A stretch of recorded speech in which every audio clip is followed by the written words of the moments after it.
3 a.m. A woman abandoned at a hospital by her husband after a brutal beating. But the man standing in the shadows, the one the entire city fears, doesn't walk away. Instead, he sits down beside her bed and changes everything. Stay with this story until the end. Hit like and comment what city you're watching from. The fluorescent lights in the emergency room buzzed like dying insects. 3:17 in the morning, and the place smelled like antiseptic trying to cover up something worse. Blood, fear, the kind of desperation that soaked into the linoleum and never quite left. Ilara Voss lay on a gurney in the hallway because there weren't enough rooms, because this was the kind of hospital where people came when they had nowhere else to go. Her left eye was swollen shut. Her ribs screamed every time she tried to breathe. There was a gash above her eyebrow that someone had butterflied closed, badly, and blood had dried in her hair, matting it against her skull. She stared at the ceiling tiles and counted the stains. 14. 15 if you counted the one that was mostly hidden by the air vent. A nurse had asked her if she wanted to call someone. Ilara had said no, because there was no one. Her mother had been dead for 6 years. Her father longer than that. She'd had friends once before Victor, before he'd slowly, methodically carved them all away until her world was just him and the house and the fear that lived in her chest like a second heartbeat. The nurse hadn't pushed. They never did in places like this. Footsteps echoed down the corridor, expensive shoes on cheap tile. Ilara knew those footsteps. She knew the precise rhythm of them, the way they slowed when he was thinking, sped up when he was angry. She tried to curl into herself, but her body wouldn't cooperate. Everything hurt too much. Victor Halden appeared at the edge of her vision, looking exactly like what he was. A man who'd just come from a charity dinner, still in his tailored suit, silver cufflinks catching the light. He was 43 and handsome in the way that money makes you handsome, with perfect teeth and perfect hair and a smile that had convinced half the city he was a philanthropist instead of what he actually was. He didn't look at her. "Excuse me." His voice was smooth, concerned, the voice he used with journalists and city councilmen. A nurse appeared. A different one this time, older, tired. "I'm Victor Halden. This is my wife." The nurse glanced at Ilara. Ilara said nothing. "I'm afraid she has problems," Victor continued, lowering his voice just enough that it seemed like discretion, like compassion. "Substance abuse. I've tried to get her help, but..." He made a gesture that encompassed everything, the hospital, the hour, the state of her face. "She won't stay in treatment. I can't watch her every second." The nurse's expression shifted. Ilara watched it happen the way it always happened. Sympathy for him. Pity for her, but a different kind of pity. The kind reserved for people who did this to themselves. "I'll make sure her bills are covered," Victor said. He still hadn't looked at her. "But I can't. I have an early flight, a development project in Phoenix. I can't miss it." "Of course, Mr. Halden." He nodded, already turning away. Then he paused just for a second, and his eyes met hers. They were empty. Completely empty. Like looking into a room with all the furniture removed. "Get better, Ilara," he said. Then he walked away and the sound of his footsteps faded. And she was alone again, except she'd always been alone, hadn't she? Even when they were in the same room, especially then. She closed her good eye. The nurse left too, eventually. They all did. That was the thing about hospitals at 3 in the morning. Everyone was too tired, too understaffed, too overwhelmed to stay with you. You got bandaged and forgotten in the hallway while someone else was dying more urgently in the actual rooms. Ilara didn't know how long she lay there. Time did strange things when you were this hurt, stretched out and compressed simultaneously. She became aware of someone watching her. Not a nurse, not a doctor. The presence was different, heavier, darker, like a shadow that had learned to stand upright. She opened her good eye. There was a man in the doorway. He was tall, maybe 6'2", with dark hair that needed a cut, and a face that looked like it had been broken and reset more than once. He wore black jeans and a black shirt, and a jacket that probably cost more than most people made in a month. But he wore it like he didn't care, like he'd thrown it on in the dark. His eyes were gray, not light gray, but the color of concrete, of winter sky before snow. He was looking at her like he was trying to solve an equation. Ilara had lived in this city long enough to recognize certain things. And one of the things you learned, if you paid attention, was that there were people you didn't make eye contact with, people whose names you didn't say out loud, people who made the city work in ways the mayor never talked about in press conferences. Darian Cade was one of those people. She'd never met him, never even seen him in person. But she'd heard Victor on the phone enough times, heard the way his voice changed when he said that name, half respect, half fear. Victor didn't fear many people. He feared Darian Cade. "You got someone coming for you?" His voice was rough, like he didn't use it much. Alara managed to shake her head. It made the room tilt. He stepped into the hallway, closer. She could see a scar that ran along his jaw, disappearing into his collar. Old, jagged, the kind you got from a knife, not an accident. "He do this?" Darian asked. She didn't answer, couldn't, because if she said yes, what then? Victor had cops in his pocket. Judges. He had the kind of money that made truth irrelevant. And what was Darian Cade going to do? Kill him. That would just make her a widow. Still alone. Still broken. Darian seemed to understand the silence. He pulled over a plastic chair, orange, cracked, the kind that had been in this hospital since the 80s, and sat down next to her gurney. "What are you doing?" Alara's voice came out like sandpaper. "Sitting." "Why?" He was quiet for a long moment. When he finally spoke, it wasn't an answer to her question. "I had a sister once," he said, "long time ago. She got involved with the wrong guy. Kept saying she was fine, kept covering the bruises, kept lying until the day she couldn't anymore." Alara felt something cold slide down her spine. "Where is she now?" "Buried in Westwood Cemetery, Section 9, near the oak tree." The fluorescent lights buzzed. Somewhere down the hall, someone was crying. Soft, hopeless sounds that the walls couldn't quite muffle. "I'm not your sister," Alara said. "No, you're not." "So why are you here?" Darian looked at her then, really looked at her, and she saw something in his face that she hadn't expected. Recognition. Like he saw someone he used to know. "Because nobody was there for her," he said simply. "And you said you don't have anyone." "You were listening."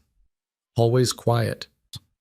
A doctor appeared, clipboard in hand, already talking before he'd even looked up. "Mrs. Halden, we're going to move you to—" He stopped when he saw Darian. His face went carefully blank. "Mr. Cade." "She needs a private room," Darian said. "Not hallway treatment. A room with a door that locks. We're very full tonight. Then make space." It wasn't a threat.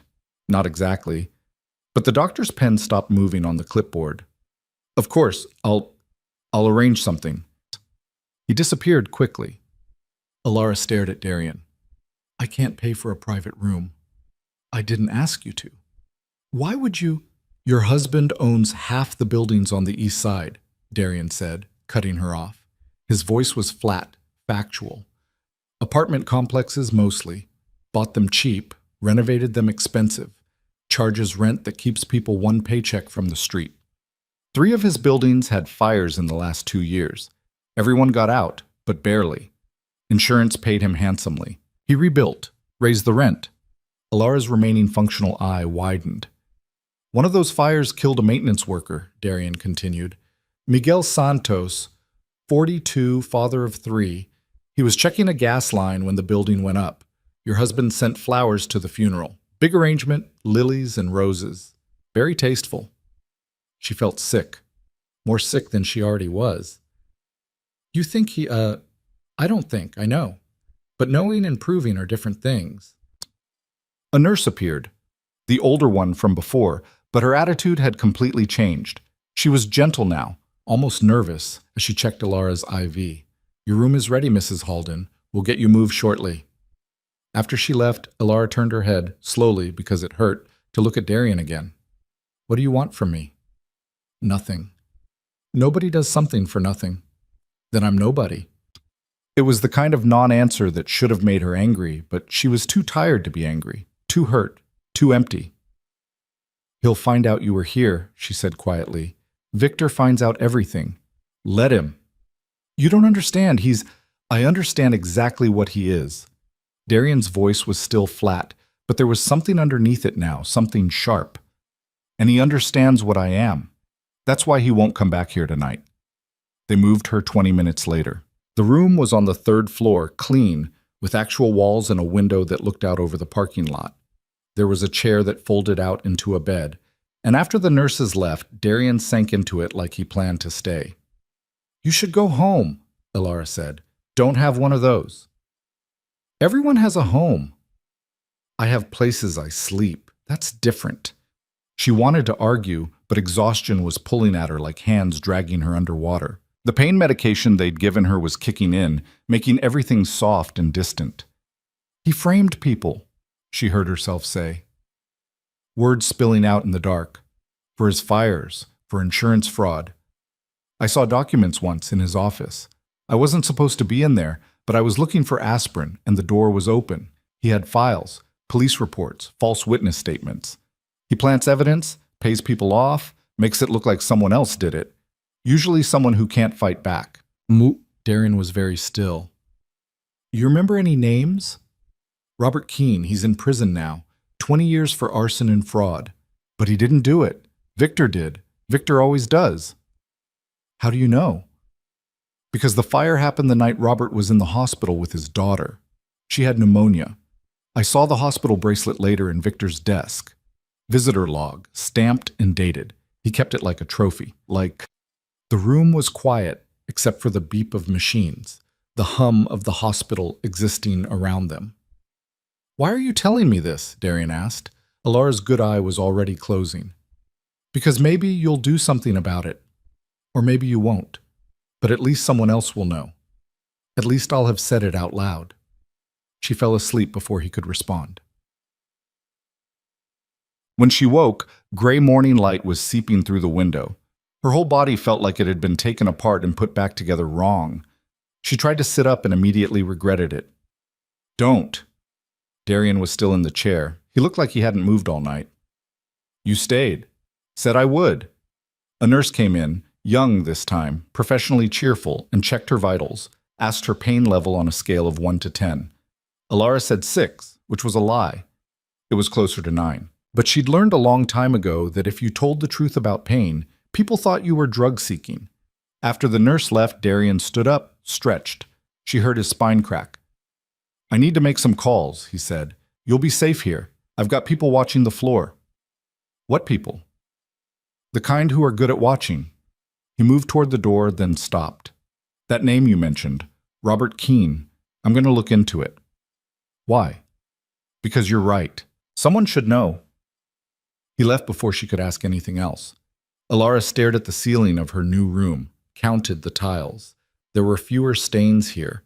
The room smelled like bleach and something floral, fake flowers probably, or air freshener designed to make you think of gardens instead of sickness. She thought about Victor, about the house they shared, all glass and steel and empty rooms, about the way he smiled for cameras and broke her in private, about the files she'd seen, the people he'd destroyed, the careful architecture of lies he'd built his empire on. She thought about Darian Cade sitting in an orange plastic chair all night like a guard dog. And for the first time in longer than she could remember, she felt something other than fear. It wasn't hope, exactly. Hope was too big a word for what she felt. But it was possibility. The smallest crack in the wall she'd been living behind. Maybe. The next 3 days existed in a blur of medications and sleep and nurses who came and went like tide. Darian appeared and disappeared with the same rhythm. He never explained where he went. She never asked. But he was always back by evening, always in that chair, sometimes reading a newspaper, sometimes just sitting in silence. On the second day, he brought her things from her house. Clothes, toiletries, a book she'd left on her nightstand. She didn't ask how he got in. She could imagine. "Victor called," Darian said, setting the bag down. "Wanted to know your status. I told the hospital administration to tell him you're stable and recovering." "He didn't ask to speak to me?" "No." That shouldn't have hurt, but it did anyway.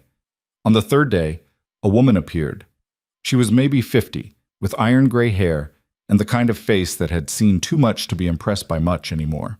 She carried a battered leather briefcase and wore a suit that had gone out of style a decade ago. "Elara Voss?" The woman's voice was crisp, efficient. Elara nodded carefully. Her eye had opened partially now, though it was still swollen and deeply bruised. "My name is Patricia Reeves. I'm a criminal defense attorney." She pulled out a card, set it on the bedside table. "Mr. Cade asked me to speak with you." Alara glanced at Darian, who was standing by the window. He didn't look at her. Patricia pulled the other chair over, sat down, opened her briefcase. "I've been doing some preliminary research on your husband, and on Robert Keene. What I've found is concerning." Concerning how? The case against Keene was built almost entirely on circumstantial evidence and witness testimony from people who were later revealed to have financial connections to your husband. The physical evidence was questionable at best, but Keene had a public defender who was overworked and underpaid, and the prosecutor was running for DA on a tough-on-crime platform. Keene never had a chance. Alara's throat felt tight. "Can you help him?" "Maybe. If we can find new evidence, if we can prove prosecutorial misconduct or ineffective assistance of counsel. But these cases are difficult. The system doesn't like admitting it was wrong." Patricia paused. "I'm more interested in whether we can help you." "Me?" "Mr. Cade tells me your husband is violent, that you're here because of him." Alara looked down at her hands. They were bandaged. She didn't even remember injuring them, but apparently she'd tried to protect her face at some point. "I can't prove it. He's careful, never anywhere visible when I'm in public. And he has connections, money, lawyers who are better than—" She stopped, embarrassed. "Better than me?" Patricia smiled, but it wasn't a warm smile. "Maybe. But they're better at defending guilty people. I'm better at exposing them." Over the next hour, Patricia asked questions about Victor, about their marriage, which wasn't really a marriage so much as a long-term hostage situation, about the files Alara had seen, the conversations she'd overheard, the pattern of cruelty disguised as love. Alara told her everything. What else did she have to lose? When Patricia finally closed her briefcase, she looked tired. "This is going to be complicated," she said. "Your husband has built a very effective shield around himself. But shields have weak points. We just need to find them." After Patricia left, Alara looked at Darian. "Why are you doing this?" "Doing what?" "All of this. The room, the lawyer, the—" She gestured vaguely at everything. "You don't know me. You don't owe me anything." Darian was quiet for a long time. When he finally spoke, his voice was softer than she'd heard it. "My sister's name was Sophia," he said. "She was 23 when she died. Her boyfriend beat her for 2 years before he finally killed her. Everyone knew. Neighbors heard the fights, saw the bruises. Nobody did anything. Nobody wanted to get involved." He turned from the window to look at her directly. "I was in prison when it happened. Got out 3 days after her funeral. Spent the next 6 months finding everyone who knew and did nothing. Made them understand what that choice cost." He paused. "Her boyfriend. I saved for last. Took my time with that one." Alara felt cold despite the warm room. "I can't bring her back," Darian continued. "Can't undo what happened, but I can make damn sure it doesn't happen to someone else when I'm standing right there watching." "I'm not your redemption," Alara said quietly. "No, you're your own. I'm just making space for it." But on the 4th day, they released her. Patricia had arranged for her to stay at a women's shelter, one that specialized in domestic violence cases, with security and counselors and locked doors. Darian drove her there himself, in a black car that was too nice for the neighborhood, but that he parked without concern. The shelter was a converted brownstone, anonymous from the outside. The director, a woman named Angela, who looked like she could bench press most men, showed Alara to a small room on the 2nd floor. "You're safe here," Angela said firmly. "We've dealt with powerful men before. We know how to handle it." After Angela left, Alara sat on the narrow bed and looked around the room. It was clean, basic. A bed, a dresser, a small desk, a window that didn't open more than 3 inches. Safety measure. It was the first space that had been truly hers in years. She started crying and couldn't stop. Darian appeared in the doorway. He didn't say anything, just stood there like a pillar while she fell apart. When she finally managed to get control of herself, he handed her a tissue box he'd apparently acquired from somewhere. "Sorry," she managed. "Don't be." "I don't usually—" "You're allowed to break," Darian said. "That's what safe places are for." He left her alone after that. but she knew he was still in the building. She could feel his presence like a weight, anchoring her.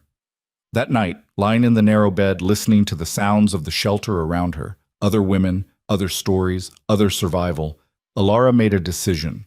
She wasn't going to run, wasn't going to hide, wasn't going to disappear into a new city with a new name and spend the rest of her life looking over her shoulder. Victor had taken enough from her dignity, her safety, her sense of self. Years of her life spent being afraid. He wasn't taking any more. She was going to take it back, all of it, and she was going to make sure he paid for every person he'd destroyed in the process. She didn't know how yet, didn't have a plan, but she had something she hadn't had before: time, space, people who believed her. And she had Darian Cade, who apparently knew how to destroy men like Victor from the inside out. It would have to be enough. The next morning, Patricia returned with a stack of files.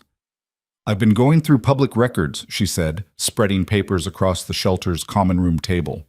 "Your husband's business dealings are extensive and sloppy. He's gotten away with it because nobody's looked hard enough." Alara leaned forward. "What did you find?"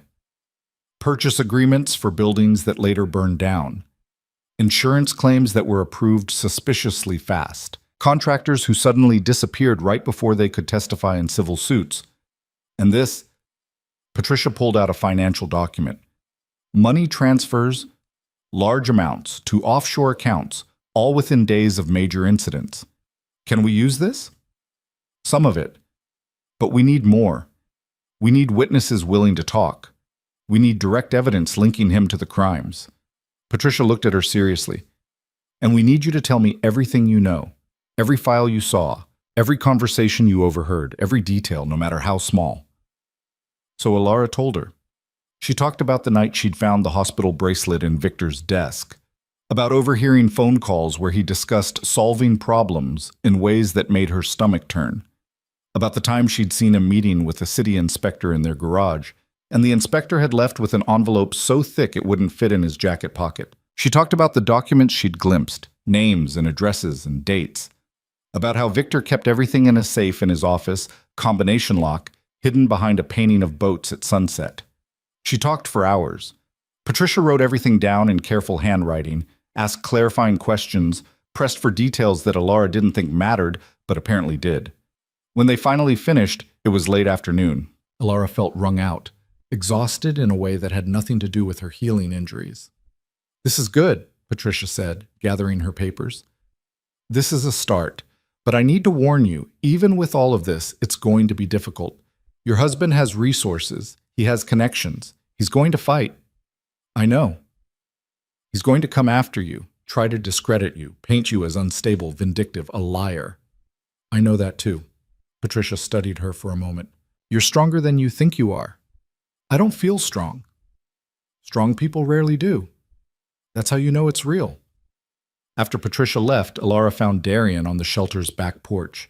He was smoking. She hadn't known he smoked, and staring out at the small garden someone had planted in the yard. "Patricia says this is going to be hard," Alara said, leaning against the doorframe. "It will be. Victor won't just let this happen. No.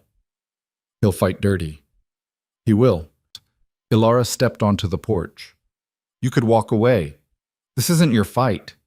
Darian took a drag of his cigarette, exhaled smoke into the cooling air. "I could, but I won't." "Why not?" He looked at her then, and in the fading light, his face seemed carved from stone. "Because men like your husband only stop when someone makes them stop. And nobody's made him stop yet." He stubbed out the cigarette. "Besides, I want to see what you do when you're not scared anymore." "What makes you think I'll stop being scared?" "You're already less scared than you were 4 days ago." He was right. She hadn't even noticed it happening, but it was true. The constant low-level terror that had been her baseline for years, it was still there, but quieter, like someone had turned down the volume. "What if I can't do this?" she asked quietly. "Then you can't. But I don't think that's true. You barely know me." "I know enough." He turned to face her fully. "I know you stayed conscious long enough to get yourself to that hospital. I know you've been lying to protect yourself for years and you're tired of lying. I know you remember details that most people would have blocked out because you've been documenting his crimes in your head even when you didn't have anyone to tell." He paused. "And I know you're still here, still fighting, when a lot of people would have given up a long time ago." Alara felt something crack open in her chest, not breaking, but opening, like a door she'd kept locked. "I want him destroyed," she heard herself say. "Not just arrested, not just exposed. I want everything he built to come apart, every lie revealed, every person he framed exonerated, every building he burned traced back to him. I want his name to become synonymous with everything he actually is. Then that's what we'll do. Just like that? Just like that." "You make it sound simple." Darian's smile was sharp, dangerous. "It won't be simple, but it will be satisfying." Over the next 2 weeks, Alara learned how to build a case against someone who thought he was untouchable. Patricia brought investigators, quiet people who asked careful questions and took detailed notes. They tracked Victor's movements, his business dealings, his financial transfers. They interviewed people who'd worked for him and quit, people who'd lost homes to his fires, people who'd tried to expose him and been silenced. Slowly, a picture emerged, not just of one man's crimes, but of a whole system built to enable them. Corrupt inspectors, lazy police work, prosecutors who took the easy conviction rather than the right one, a city infrastructure that protected the powerful and ground up everyone else. Alara sat through meeting after meeting, telling her story over and over until she could recite it without emotion. Learning the legal terms, understanding the difference between what she knew and what she could prove. It was exhausting. Some days she wanted to give up, disappear, let Victor win because at least then it would be over. But then she'd think about Robert Keene, sitting in a prison cell for a crime he didn't commit, about Miguel Santos, burned alive checking a gas line in a building Victor had sabotaged, about all the other people whose lives had been destroyed or ended because one man had decided his profit mattered more than their existence. And she'd keep going. Darian was there through all of it, not always visible, but always present. He'd appear at the shelter in the evenings, bringing food, or just sitting in the common room reading while she worked with Patricia's team. He never pushed, never demanded her attention, but his presence was steady, solid. "Why do you do what you do?" she asked him one night. They were alone in the common room, late. She was going through financial documents, and he was doing something on his laptop that she suspected was illegal. "What do I do?" "Whatever it is that makes people afraid of you." He was quiet for a long moment.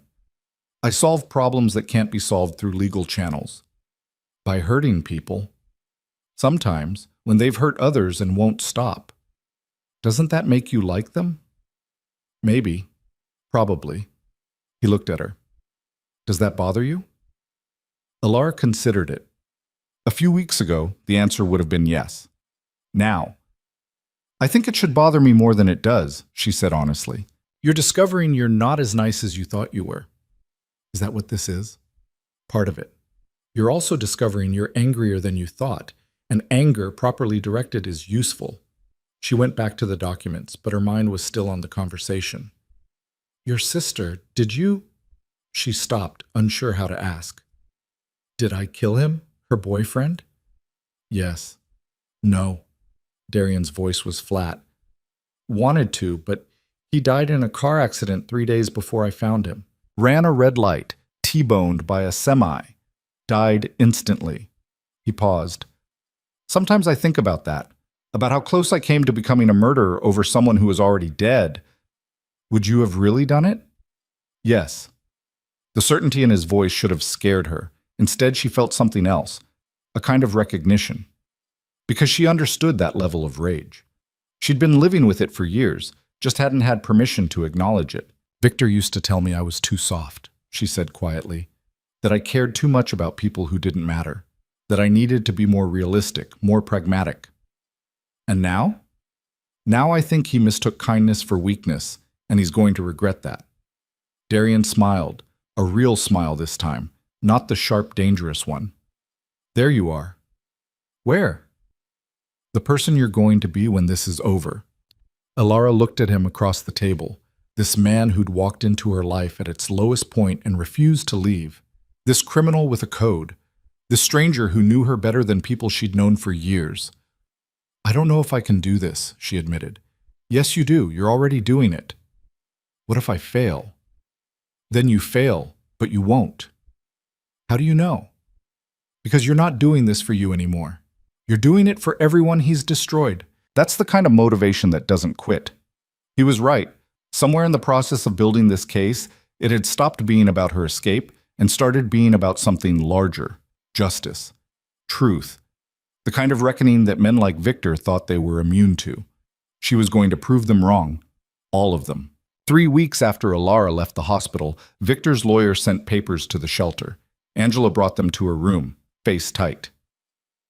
"These just arrived by courier. I'm sorry." Alara took the envelope. Her hands didn't shake. That was progress, she supposed. A month ago, just seeing Victor's law firm's letterhead would have sent her into a panic spiral. The papers were exactly what she'd expected: divorce filing, allegations of mental instability, substance abuse, a request for her to vacate any claim to their shared assets due to her ongoing personal struggles and departure from the marital home without cause. There was also a restraining order against her, claiming she'd made threats, that he feared for his safety, that she was unstable and potentially violent. She read through it twice, then set it down carefully on her desk. "Alara?" Angela was still standing in the doorway, concern etched across her face. "I'm fine." "You don't look fine." "I'm angry. That's different." She picked up her phone, a burner that Darian had given her, untraceable, and called Patricia. The lawyer answered on the second ring. "I just got served with the same papers. I was about to call you." "He's trying to make me look crazy." "Yes, it's a predictable move. Discredit you before you can testify against him." Patricia's voice was clinical, detached. "We'll contest the restraining order, file our own divorce petition, and we'll include allegations of abuse with the medical records from your hospital stay." "Will it work?" "It'll muddy the waters. That's the goal right now. Keep him off balance while we build the criminal case." After Alara hung up, she sat on her bed and stared at the papers. Part of her had known this was coming. Victor didn't lose. When he felt threatened, he attacked. It was what he did. But knowing it intellectually and experiencing it were different things. A knock on her doorframe. Darian stood there, reading glasses perched on his nose, holding a tablet. She hadn't known he wore glasses. Angela said the papers came. They did. He stepped inside, closed the door behind him. "You okay?" "Everyone keeps asking me that." "Because it's a relevant question." Alara laughed, sharp, bitter. "He's calling me crazy, violent, a drug addict.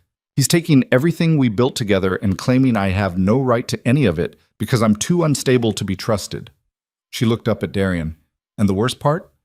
People will believe him because he's Victor Halden, philanthropist and civic leader, and I'm just the hysterical wife." Darian sat down in her desk chair, turned it backward, straddled it. "So prove them wrong." "How?" "By being exactly what you are. Calm, rational, detailed, unshakable." He pulled off his glasses, folded them carefully. "He wants you to fall apart. Don't give him the satisfaction." "Is that what you did? When your sister died?"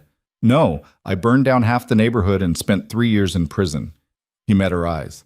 "Learn from my mistakes." Despite everything, Alara almost smiled. "That's your advice? Don't commit felonies?" "I'm full of wisdom." The tension in the room shifted, eased slightly. Darian had that effect sometimes, cutting through her spiral with blunt honesty that somehow helped more than sympathy. "Patricia wants to include the hospital records in the divorce response," Alara said. "Photos of my injuries, medical documentation of the assault." "Good. It'll be public. Everyone will see. Let them." "You don't understand. This city, people here worship him. They think he's—" "I know what they think," Darian interrupted. "I also know what he is. And soon they will too." He pulled out his tablet, tapped the screen a few times, then handed it to her. It was a financial flowchart, complex, detailed, showing money moving from Victor's primary business accounts through a series of shell companies, then to offshore holdings, then back again in smaller increments to what looked like individual payments. "What is this?" "Your husband's money laundering operation. He's been doing it for years, taking insurance payouts from his arson jobs, running them through fake companies to make them look legitimate, then bringing them back clean to fund more property purchases. Alara zoomed in on the chart. The amounts were staggering. Millions, tens of millions. How did you get this? I have people who are good with numbers and good at finding things people want hidden. Is this legal? The chart is. How we obtain the source data is questionable, meaning it won't hold up in court, meaning we use it as a roadmap. Show Patricia where to look. She gets subpoenas, does it the right way, finds the same information through legal channels. Darian leaned back in the chair. We're just saving her time. Alara studied the chart. There were names she recognized, construction companies Victor had contracted with, city officials she'd met at fundraisers, even a judge she remembered from a dinner party. Judge Wallenstein is on here, she said slowly. He approved the building permits for the Riverside complex, same building that burned down 6 months later. He got a consulting fee of $50,000 from one of Victor's shell companies 2 weeks after the permits were filed. That's bribery. Yes. We can prove this? Patricia can, if she knows where to look. Alara set down the tablet. Her mind was racing, connecting dots. If we can prove Victor bribed a judge, that calls into question every case that judge presided over, including Robert Keene's. And if we can get Keene's conviction overturned, then Victor's whole empire starts to crack, because Keene won't be the only one. There will be others. And once people start talking, once they realize they can fight back, it's going to be a flood. Alara looked at Darian, really looked at him. This man who'd sat by her hospital bed, who'd protected her, who was now methodically helping her dismantle her husband's entire life. Why are you really doing this? She asked quietly. I told you. No. Not the story about your sister. That's part of it, but it's not all of it. She stood up, moved closer. You could have just kept me safe. Put me in a shelter, made sure Victor couldn't find me, walked away. But you didn't. You're going after him, actively hunting him. Why? Darian was quiet for a long moment. When he spoke, his voice was different, raw. Because I'm tired, he said. Tired of watching men like him win. Tired of seeing people like you get destroyed while people like him get awards and newspaper profiles. Tired of a system that protects the powerful and feeds on everyone else. He stood up, faced her. And because for once, I have a chance to actually fix something instead of just breaking it. So yeah, maybe I'm doing this for selfish reasons. Maybe I need to believe that something can actually be made right. The honesty of it hit her like a physical thing. You're not as hard as you pretend to be, Alara said. I'm exactly as hard as I need to be. But that doesn't mean I like it. Before she could respond, her phone rang. Patricia. We have a problem, the lawyer said without preamble. Robert Keene's appeal was denied this morning. The appellate court ruled that even if there were irregularities in his original trial, he'd failed to file the appeal within the appropriate time frame. Alara felt her stomach drop. But we have new evidence, the bribery, the financial records, which we can't use yet because we don't have them through legal channels. And even when we do, the appeals court has already ruled. We'd need to file a motion for a new trial based on new evidence, and that's a much higher bar. So what do? We keep building the case. But I need to warn you, this is going to take longer than we thought. Months, maybe years. After Patricia hung up, Alara sat down heavily on her bed. Darian was watching her with those concrete gray eyes. She said years, Alara said dully. Probably. I don't know if I can do this for years. Living in a shelter, hiding, building a case that might never go anywhere. So don't hide.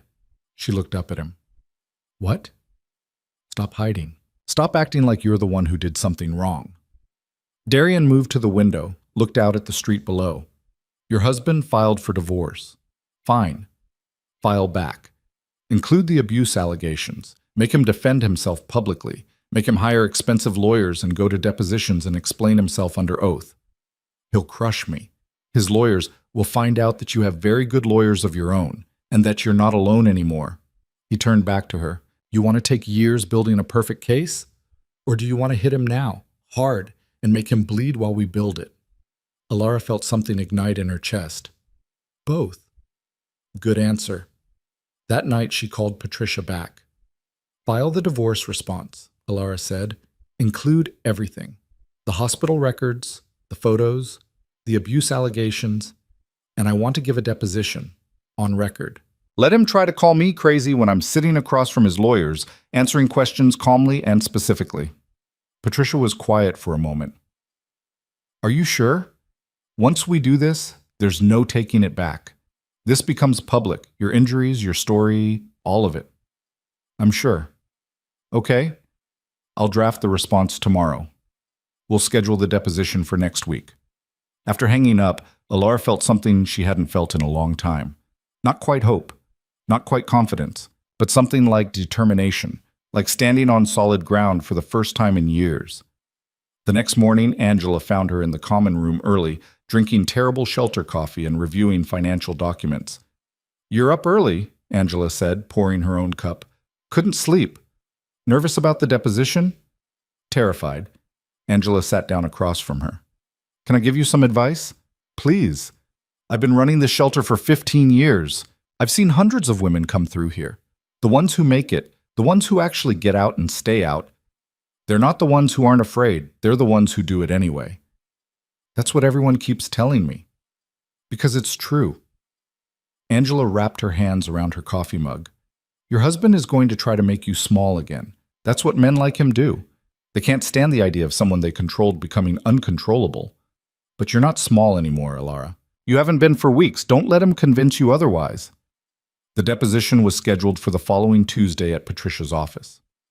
Alara spent the intervening days preparing, going over her timeline, her story, the details of her marriage. Patricia drilled her relentlessly, asking the same questions different ways, teaching her how to answer without volunteering extra information, how to stay calm when the questions got hostile. They're going to try to rattle you, Patricia warned. They'll ask about your mental health, your past, anything they can use to make you look unstable or vindictive. Stay focused. Answer the question asked, nothing more. What if I don't know the answer? Then you say, I don't know, or I don't recall. Never guess. Never speculate. Darian sat in on some of the practice sessions, silent in the corner. Afterward, he'd give his own feedback. You're apologizing too much, he said after one particularly grueling practice round. Every other answer starts with, I'm sorry, but stop apologizing.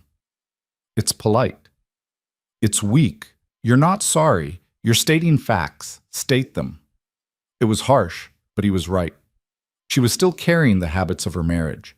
The constant apologizing, the softening of every statement, the need to make herself smaller to avoid conflict. She practiced in front of the mirror that night. He hit me. He broke my ribs. He left me at the hospital. No apologies, no hedging, just truth. It felt powerful and terrifying. Tuesday arrived cold and gray. Patricia picked her up from the shelter in her sensible sedan.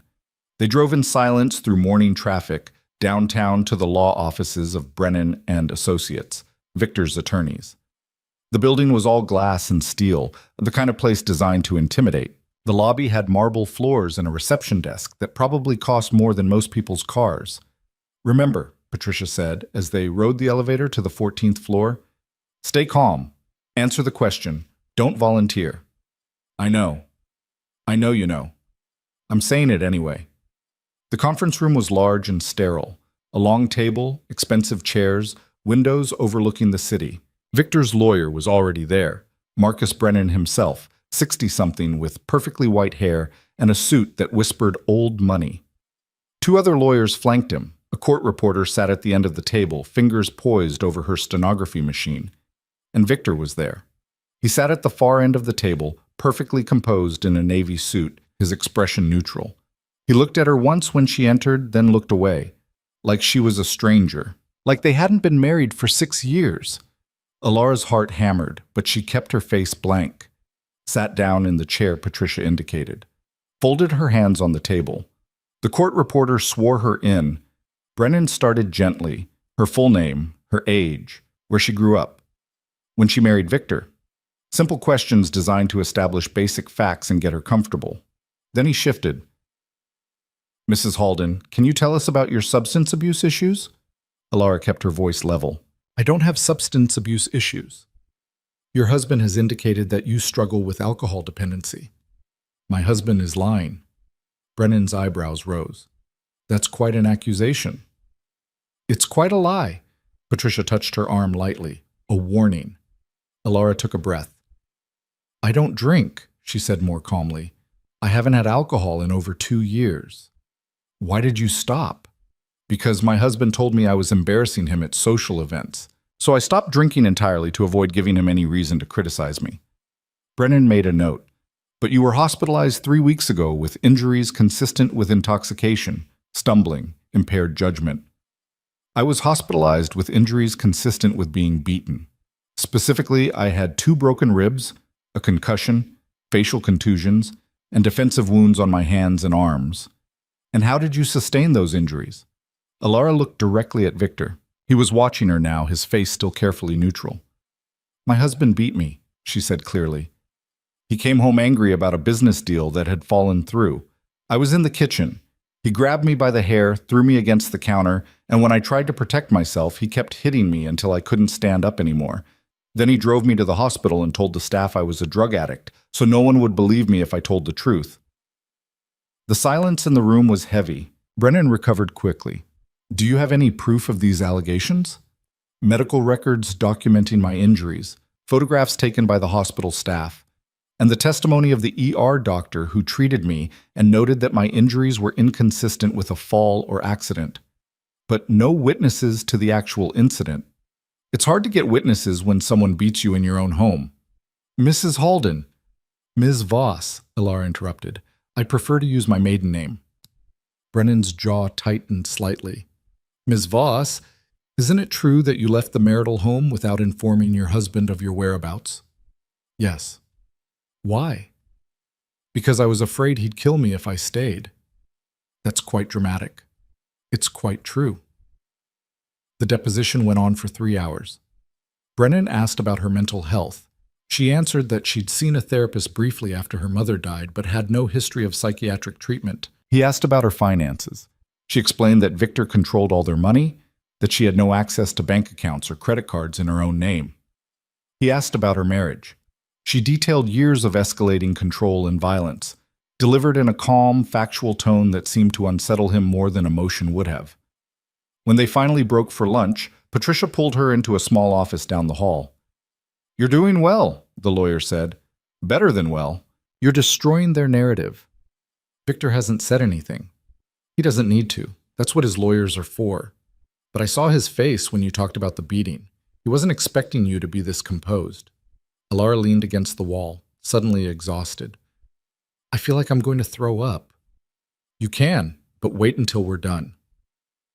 They went back after lunch. Brennan was more aggressive now, asking the same questions in different ways, trying to catch her in inconsistencies. But Alara had lived this story. She didn't need to remember lies because she was telling the truth. Finally, late in the afternoon, Brennan shifted tactics. Ms. Voss, are you aware that you're currently residing in a shelter funded in part by your husband's charitable foundation? Patricia stiffened beside her. I wasn't aware of that, Alara said carefully. The Halden Foundation donated $100,000 to the Riverside Women's Shelter last year. That's the facility where you're currently staying, correct? Yes. So your husband, whom you're accusing of abuse, is actually providing the funding for your current housing. Don't you find that ironic? I find it convenient, Alara said. My husband is very good at looking generous while being cruel. That's how he's gotten away with it for so long. Brennan leaned forward. Ms. Voss, isn't it true that you're making these allegations because you want money? That you're attempting to extort your husband by threatening his reputation unless he gives you a favorable divorce settlement? Alara felt Patricia tense, ready to object, but Alara spoke first. I don't want his money, she said. I want him in prison. The words hung in the air. Prison? Brennan repeated. Yes, for the crimes he's committed, the arson, the fraud, the bribery, the people he's framed and destroyed to build his empire.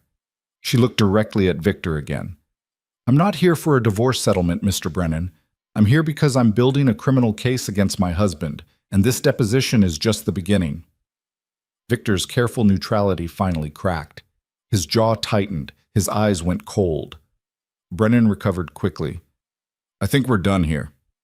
We have more questions, one of the junior lawyers started, I said we're done. Brennan stood up. We'll reconvene at a later date. In the elevator going down, Patricia was quiet. When they reached the lobby, she finally spoke. That was either brilliant or catastrophic. I'm not sure which yet. I'm tired of pretending, Alara said. Tired of playing defense. He wanted to know what I want. Now he knows. They walked out into the cold afternoon. Patricia's car was in a garage 2 blocks away. They were halfway there when Alara's phone rang. Darian, how did it go? He asked. I told them I'm building a criminal case against him. Silence. Then, how'd he take it? Not well. Good. Where are you now? Walking to Patricia's car. Stay with her. Don't go anywhere alone today. I'll meet you at the shelter tonight. He hung up before she could ask why. Patricia drove her back, talking through the deposition, what went well, what could have gone better. But Alara was only half listening. She kept replaying the moment when she'd looked at Victor and told him the truth. The moment his mask had slipped. He was afraid. She'd seen it, just for a second. He was actually afraid of her. That night, Darian showed up at the shelter with takeout Chinese food and a grim expression. Victor's lawyers filed an emergency motion this afternoon, he said, unpacking containers of lo mein and kung pao chicken. They're claiming you made threats during the deposition, asking for an immediate restraining order to be enforced. Of course they are. Patricia's fighting it. Hearing is tomorrow morning, but it means you can't go near him, his home, his offices, or any of his properties until the judge rules. I wasn't planning to. Darian opened a container, handed her chopsticks. There's something else. One of my people saw a car outside the shelter this afternoon. Expensive sedan, tinted windows. Just sitting there for about an hour, then it left. Alara felt cold. You think Victor sent someone? I think he's realizing you're serious, and men like him don't like being threatened. What do I do? You keep doing exactly what you're doing, but you're careful. You don't go anywhere alone, you vary your routine, and you trust that I'm watching. They ate in silence for a while. The kung pao was too spicy, but Alara ate it anyway, welcoming the burn. It felt cleansing somehow. I scared him today, she said finally. I could see it. You should have. You basically declared war. Is that what this is? A war? Darian looked at her across the plastic containers and cheap takeout. It's always been a war. You just didn't know you were fighting it. The restraining order hearing the next morning was brief and brutal. Brennan argued that Alara had made explicit threats against his client. Patricia countered that stating an intention to pursue legal criminal charges was not a threat. It was a promise. The judge, an older woman with sharp eyes and no patience for theatrics, denied the emergency restraining order. Mr. Brennan, if your client has committed crimes, then Ms. Voss has every right to report them to the appropriate authorities. That's not a threat. That's citizenship. She banged her gavel. Motion denied. Next case. Outside the courthouse, Patricia actually smiled. That's the first win, she said. Small, but we'll take it. Alara felt lighter, walking down the courthouse steps. The sky was still gray, the air still cold, but something had shifted. She wasn't just surviving anymore, she was fighting back. And for the first time, she was winning. The small victory at the courthouse bought them exactly 4 days of peace before Victor's next move. Alara was in the shelter's basement laundry room, folding clothes that smelled like industrial detergent, when Angela came down the stairs moving faster than usual. You need to see this, Angela said, holding out her phone. The screen showed a news article. Local outlet, published 20 minutes ago. The headline made Alara's stomach drop. Philanthropist Victor Halden speaks out about wife's mental health struggles. Below it was a photo of Victor looking appropriately concerned, standing outside what appeared to be a treatment center. Alara read the article with mounting fury. Victor claimed he'd tried for years to get her help, that she'd struggled with paranoid delusions, accused him of crimes he'd never committed, become increasingly unstable. He spoke about the heartbreak of loving someone who refused treatment, the difficult decision to pursue divorce for his own safety. He was funding a new mental health wing at the city hospital in her honor, he said, hoping that other families wouldn't have to suffer the way he had. That manipulative son of a... Alara caught herself. There were children upstairs. Angela took her phone back. Patricia's already seen it. She's talking to a publicist friend about how to respond. Oh, we need to respond immediately. We need to breathe, Angela interrupted firmly. This is what he wants. He wants you reactive, emotional, acting exactly like the unstable person he's describing. Don't give him that. Alara forced herself to sit down on the bench next to the washing machines. Her hands were shaking. She pressed them flat against her thighs. He's rewriting history, she said, making himself the victim. The devoted husband destroyed by his mentally ill wife. I know. People will believe him. They always believe men like him. Some will, but not everyone. Angela sat down beside her. The women in this shelter believe you. Patricia believes you. That man who's been camped out here every night believes you. And the truth doesn't change just because someone tells a prettier lie. Alara's phone rang. Patricia. Don't respond, the lawyer said immediately. Not publicly, not privately, not at all. He's calling me crazy in front of the entire city. And if you respond emotionally, you prove his point. If you respond at all, you keep the story alive. Patricia's voice was sharp, certain. I know this is hard, but we fight this in court, not in the media. We have documentation, medical records, photographs. His story falls apart the second anyone looks at the evidence. And if they don't look, then we make them look. After she hung up, Alara went back upstairs to find Darian in the common room, reading the same article on his own phone. His face was unreadable. Tell me you're not going to do something illegal, Alara said. He looked up. Define illegal. Darian, I'm not going to kill him, if that's what you're asking. That's not reassuring. He set down his phone. He's doing exactly what we expected, controlling the narrative, playing the victim, using his money and connections to make himself look sympathetic. It's textbook. So what do? We stick to the plan, build the case, let him think he's winning while we're actually dismantling everything he's built. Darian stood up, walked to the window. And we find Robert Keene. Alara blinked. What? Keene's been in prison for 3 years. He's had a lot of time to think about how he ended up there, to remember details, to connect dots. Darian turned to face her.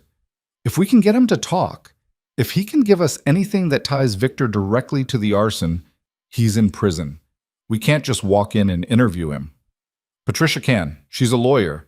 She can request a client consultation, say she's looking into his case for possible appeal. Will he talk to her? Only one way to find out. Patricia made the request that afternoon. By the next morning, she had approval for a visit.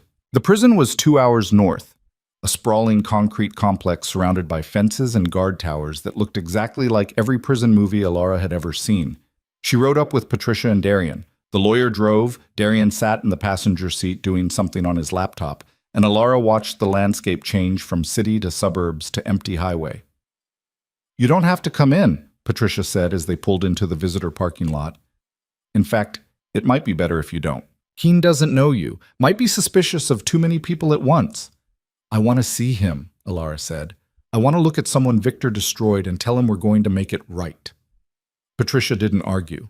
The visiting room was depressing in its efficiency. Bolted tables, plastic chairs, guards standing at intervals along the walls. Robert Keene was brought in wearing prison blues, looking older than his 46 years. His hair was mostly gray now, and he had the kind of weathered face that came from hard living and harder years. He sat down across from Patricia and Alara with obvious confusion. I don't know you, he said to Patricia. My name is Patricia Reeves. I'm a criminal defense attorney. This is Alara Voss. We're here because we think you were framed for a crime you didn't commit. Keene's expression didn't change. You're about 3 years too late for that conversation. We have new evidence, Patricia said. Financial records showing that Victor Halden bribed the judge who presided over your case. Records showing he paid witnesses. Records showing he profited substantially from the fire you were convicted of setting. Keene was very still. Victor Halden. You know him? I worked for him. Maintenance supervisor at the Riverside complex. He fired me 3 weeks before the fire. Keene's voice was flat, emotionless. Then when the building burned and they needed someone to blame, suddenly I was the one with motive. The disgruntled employee seeking revenge. Alara leaned forward. But you didn't do it. No, ma'am, I did not. I was at the hospital with my daughter that night. She had pneumonia. I never left her side. He looked at Patricia. I told my lawyer that. Told the police. They didn't care. Said the hospital records were inconclusive, that I could have left for an hour and come back. And the prosecutor had witnesses saying they saw me near the building that night. Paid witnesses, Patricia said. I figured as much. But I couldn't prove it.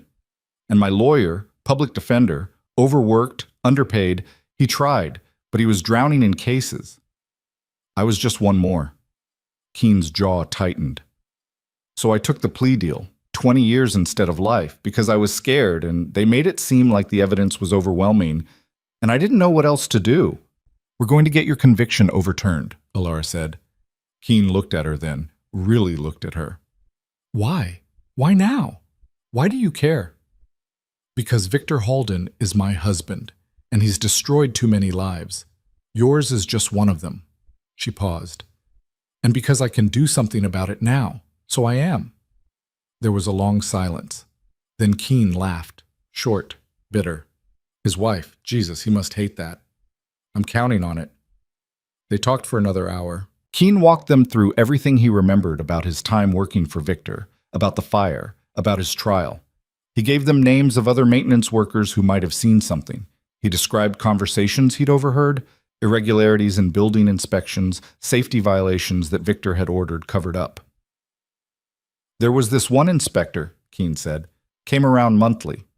Guy named Tom Breslin. He always found something wrong, faulty wiring, blocked exits, that kind of thing, but the violations never made it into the official reports.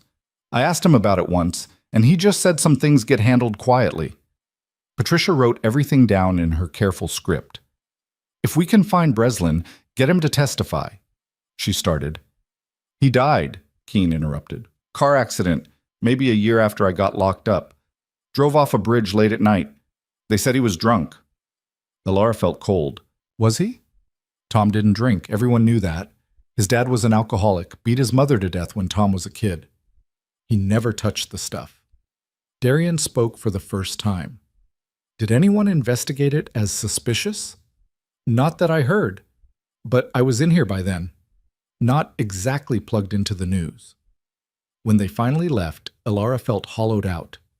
They walked to the parking lot in silence.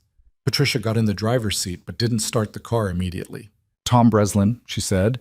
If Victor had him killed, we can't prove that, Alara said. We can barely prove the bribery. But we can look into it. Pull the accident report. See if there's anything suspicious. Patricia started the engine. Every thread we pull, something else unravels. We just have to keep pulling. The drive back was quiet. Alara stared out the window, watching the landscape blur past, thinking about Robert Keen sitting in a prison cell for a crime he didn't commit, thinking about Tom Breslin driving off a bridge, thinking about Miguel Santos burning to death in a building that should never have passed inspection. How many others were there? How many lives had Victor destroyed in his climb to the top? They were halfway back to the city when Darian's phone rang. He answered, listened, his face growing darker. When? He said. Then, no, keep them there. I'm on my way. He hung up. What happened? Alara asked. Someone tried to break into the shelter an hour ago. Angela's security guy caught them, called the cops. They're holding the guy until I get there. Patricia pressed harder on the accelerator. They arrived at the shelter to find 2 police cars parked outside, lights off, but presence obvious. Angela met them at the door, looking shaken but furious. He came in through the back, she said. Picked the lock, disabled the alarm. He knew what he was doing. Marco caught him on the second floor, heading toward the resident rooms. Where is he now? Darian asked. Police have him out back. The man was young, maybe 25, wearing all black and sitting in the back of a police cruiser with his hands cuffed. He had a snake tattoo on his neck and dead eyes that didn't react when Darian walked up to the car. One of the cops, older, tired-looking, stepped forward. Mr. Cade, the gentleman says he was looking for shelter, got confused about which entrance to use. That's garbage, and you know it, Martinez. The cop sighed. Yeah, but unless someone wants to press charges for breaking and entering, all we can do is cite him and let him go. He was heading for the resident rooms, Darian said quietly. That's not someone looking for shelter. That's someone looking for a specific person. Martinez glanced at the man in the car, then back at Darian. You got proof of that? Not the kind that'll hold up in court. Then my hands are tied. But Martinez's voice dropped lower. Off the record? This guy's been arrested twice for assault. Works freelance security, if you know what I mean. If I were you, I'd make sure whoever he was looking for stays somewhere else for a while. After the police left, taking the man with them with a promise to keep him overnight on some minor charge, Darian pulled Alara aside. You can't stay here anymore, he said. Where am I supposed to go? I have a place, secure, off the books. Victor won't find it. Alara looked at Angela, who was standing on the porch with her arms crossed, looking like she wanted to hit something. The shelter's been compromised, Angela said before Alara could argue. I don't know how he found out you were here, but he did. And if he sent someone once, he'll send someone again. She softened slightly. You've been safe here. But safe isn't enough anymore. You need invisible. Packing took less than 20 minutes. Alara didn't have much: clothes, toiletries, the burner phone, a few documents Patricia had given her. She said goodbye to the other women in the shelter, women whose stories she'd learned over late-night conversations, whose strength had helped her find her own. You're going to make him pay, right? One of them asked, Sarah, who'd left her husband after he'd put her in the hospital twice. For all of us. I'm going to try, Alara said. Then that's enough. Darian's place turned out to be a loft in a converted warehouse on the edge of the industrial district. From the outside, it looked abandoned: graffitied walls, broken windows on the lower floors, chain-link fence. But inside, it was clean and spare and surprisingly comfortable. High ceilings, exposed brick, furniture that was minimal but quality. How long have you had this place? Alara asked, setting her bag down. 5 years, give or take. And Victor doesn't know about it? Victor doesn't know a lot of things about me. I prefer to keep it that way. Darian walked to the kitchen, industrial appliances, expensive coffee maker. There's a bedroom upstairs, bathrooms through there. Security system is top grade. You need to leave. You call me first. How long am I supposed to stay here? Long as it takes. Alara sat down on the leather couch, suddenly exhausted. He's escalating. The news article, the break-in attempt. He's scared. Good. Scared people make mistakes. They also get desperate, and desperate people are dangerous. Darian poured coffee into 2 mugs, brought one over to her. You think I don't know that? I think you're used to being the dangerous one. But Victor has resources you don't. Money, connections, legal power. And you have something he doesn't. What's that? The truth. And people who believe you. Darian sat down in the chair across from her. Victor's spent his whole life building a house of cards. Impressive from the outside, but one good wind and it all comes down. We're the wind. That night, lying in the unfamiliar bedroom upstairs, Alara couldn't sleep. She kept thinking about the man at the shelter, about what would have happened if Marco hadn't caught him, about whether Victor had sent him to scare her or to do something worse. She got up, went downstairs, found Darian sitting at the kitchen counter in the dark, laptop open, screen illuminating his face in blue light. Can't sleep? He asked without looking up. What are you working on? Tom Breslin's accident report. Patricia sent it over. He turned the laptop so she could see. Single vehicle accident, late night. Car went through a guardrail, landed in the river. Breslin's blood alcohol was .12. Legally drunk. Bakeen said he didn't drink. He didn't. But the report says they found an empty vodka bottle in the car. Expensive stuff. Grey Goose. Alara moved closer, reading over his shoulder. That doesn't make sense. If you're an alcoholic's kid who swore off drinking, you don't suddenly start with top-shelf vodka. No, you don't. Darian scrolled down. But you might have a drink forced on you, or drugged and then staged to look like drunk driving. Can we prove that? Not anymore. Breslin's been dead 3 years. Body's cremated. No evidence to retest. He closed the laptop. But it's one more piece that doesn't fit Victor's story. One more person who died conveniently. How many are there? People who died conveniently? I'm working on that list. They sat in silence for a while. Through the high windows, the city sprawled out below them. Lights and shadows, millions of people living their lives, most of them having no idea that people like Victor Halden, existed in their midst. "Do you ever regret it?" Alara asked. "The things you've done, the people you've hurt." Darian was quiet for a long time. "Some of them. The ones who probably didn't deserve it. The ones who were just in the way." He looked at her. "But the ones who did deserve it? No, I sleep fine after those." "That should probably scare me more than it does." "Probably." "I think there's something wrong with me," Alara said softly. "I should be more horrified by all of this. By you. By what we're doing. But mostly I just feel angry, and I want Victor to suffer the way he's made other people suffer." "That doesn't make you wrong. That makes you human. What if we can't prove it? What if we get everything, the financial records, the witnesses, the evidence, and it's still not enough? What if he walks away from this?" Darian stood up, moved to the window. "Then we find another way. There's always another way." "You mean?" "I mean, justice and law aren't always the same thing. And if the law won't give those people justice, then someone else has to." Alara joined him at the window. "You'd kill him, if it came to that." "Yes." "And if I asked you not to?" "Then I wouldn't." She believed him. That was the strange thing. This man who'd done terrible things, who lived in shadows and solved problems with violence, would stop if she asked.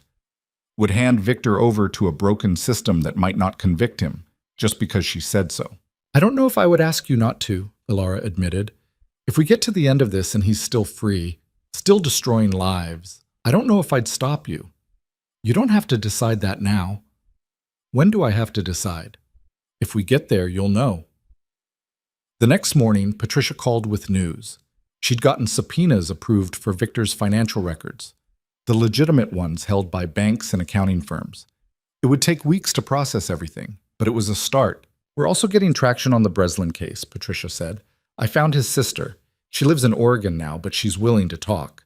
Says she never believed her brother got drunk and drove off a bridge." "Can she testify?" "About what her brother was like? His character?" "Yes." "About the accident itself?" "No, she wasn't there." Patricia paused. But she did say something interesting. Tom called her the day before he died. Said he'd found something in Victor Halden's files, something big. He was going to turn it over to the state inspector general's office. And then he died. "And then he died?" Alara felt the pieces clicking together. "We need to find what he found. If he made copies. His sister says he kept everything in a storage unit. She still has the key. She's mailing it to me." After she hung up, Alara told Darian. "How long until Patricia gets the key?" he asked. "Few days. Mail from Oregon." "That's too long. We need to know what's in that unit now before Victor realizes we're looking." "How do we—" Alara stopped. "You're going to break into a storage facility. I'm going to retrieve evidence that belongs in a criminal investigation." "That's the same thing." "Legally, yes. Practically, no." Darian was already pulling up a map on his phone. Breslin's sister said, "Which facility?" "Patricia didn't mention it. I'll call her." 10 minutes later, he had the information. The storage facility was on the south side, one of those massive complexes with hundreds of units. Breslin's sister had given Patricia the unit number along with the key. "We'll go tonight," Darian said. "Late. After the office closes." "I'm coming with you." "No." "Yes, this is my fight, Darian. I'm not sitting in your loft while you do the dangerous work." "It's not dangerous. It's trespassing." "Then there's no reason I can't come." He looked at her for a long moment, then sighed. "Fine. But you follow my lead. And if I say run, you run." They left at 11, driving Darian's car with the lights off through empty streets. The storage facility was surrounded by a fence, but Darian had bolt cutters in the trunk.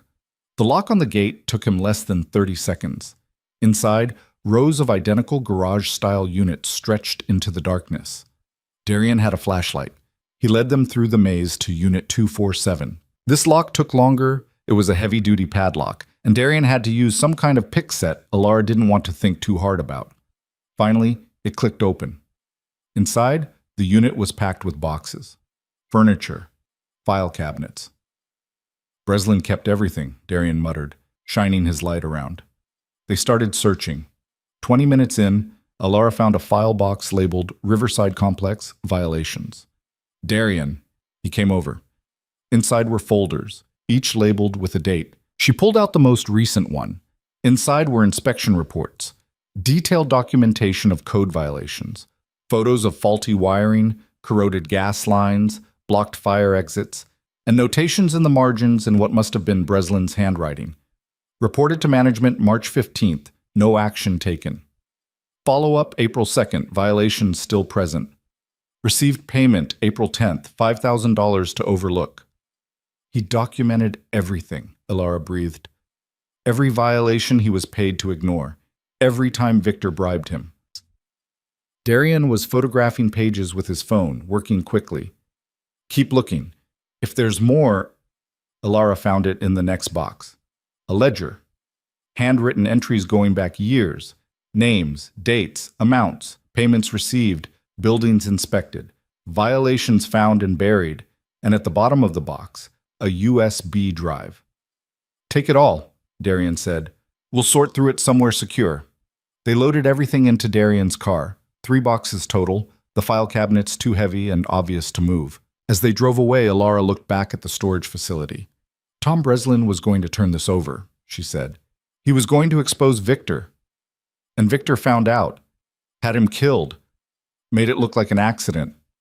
We can't prove that. Not yet. But we have his documentation of the bribes. That alone is enough to reopen multiple investigations. Back at the loft, they spread everything out on the floor.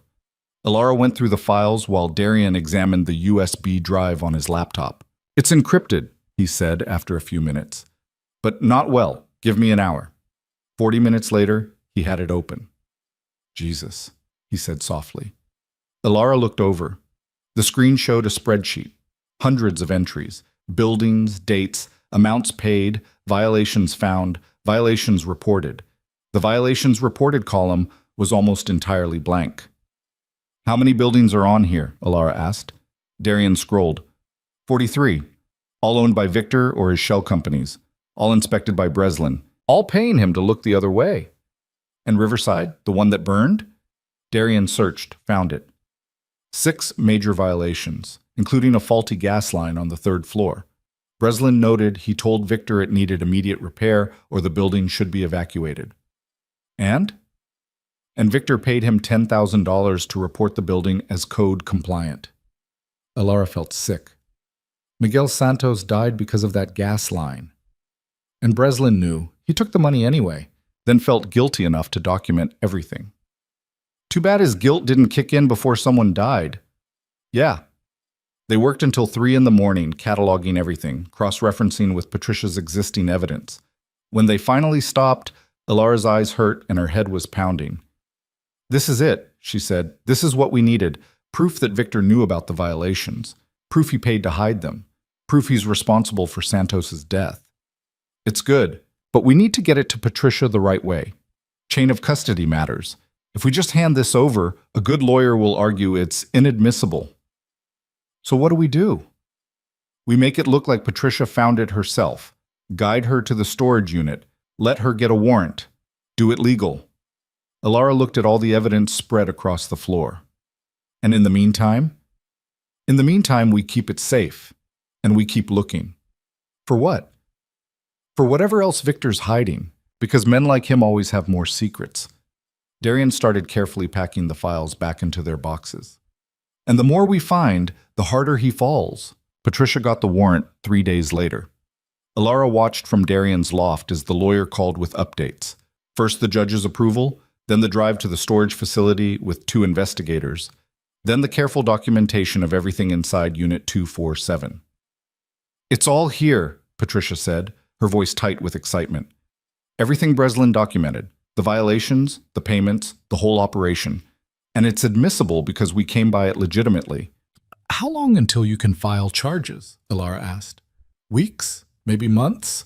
The DA's office will need time to review everything, build their case.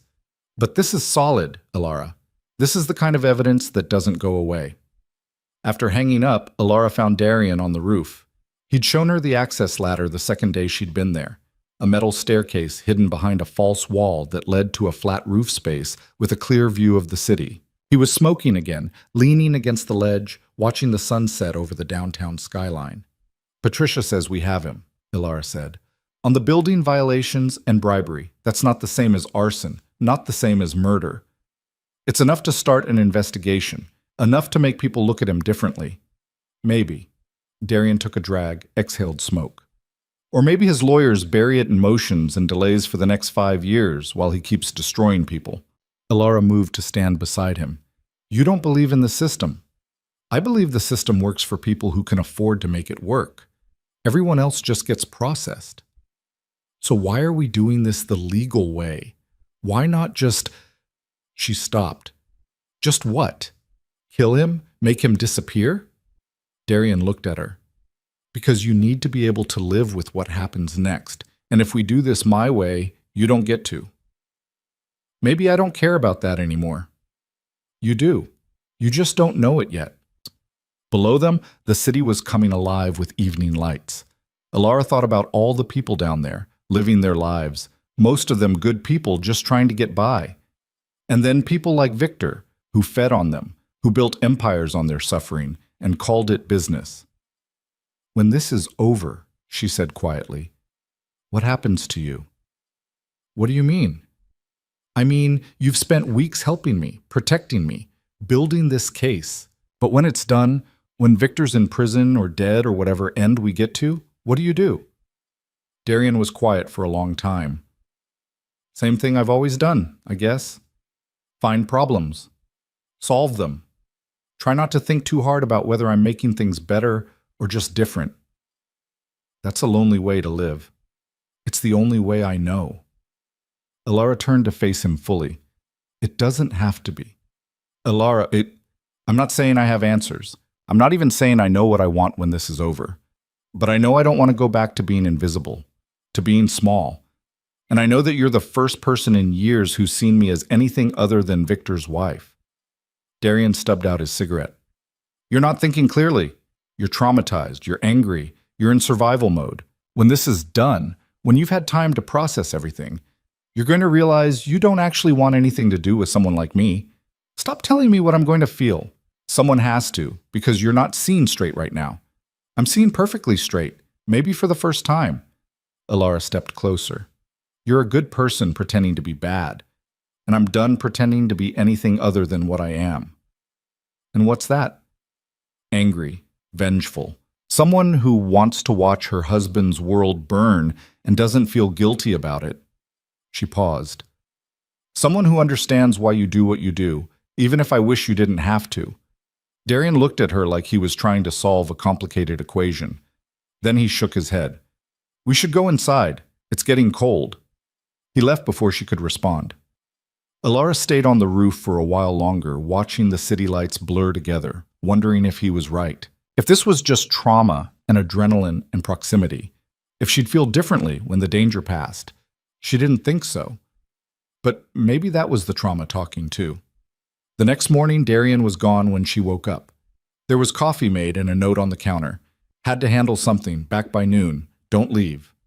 Ilara poured coffee, sat at the kitchen counter, and opened her laptop. She'd been avoiding social media, avoiding the news, avoiding anything that might show her what people were saying about her. But now, fortified by caffeine and anger, she looked.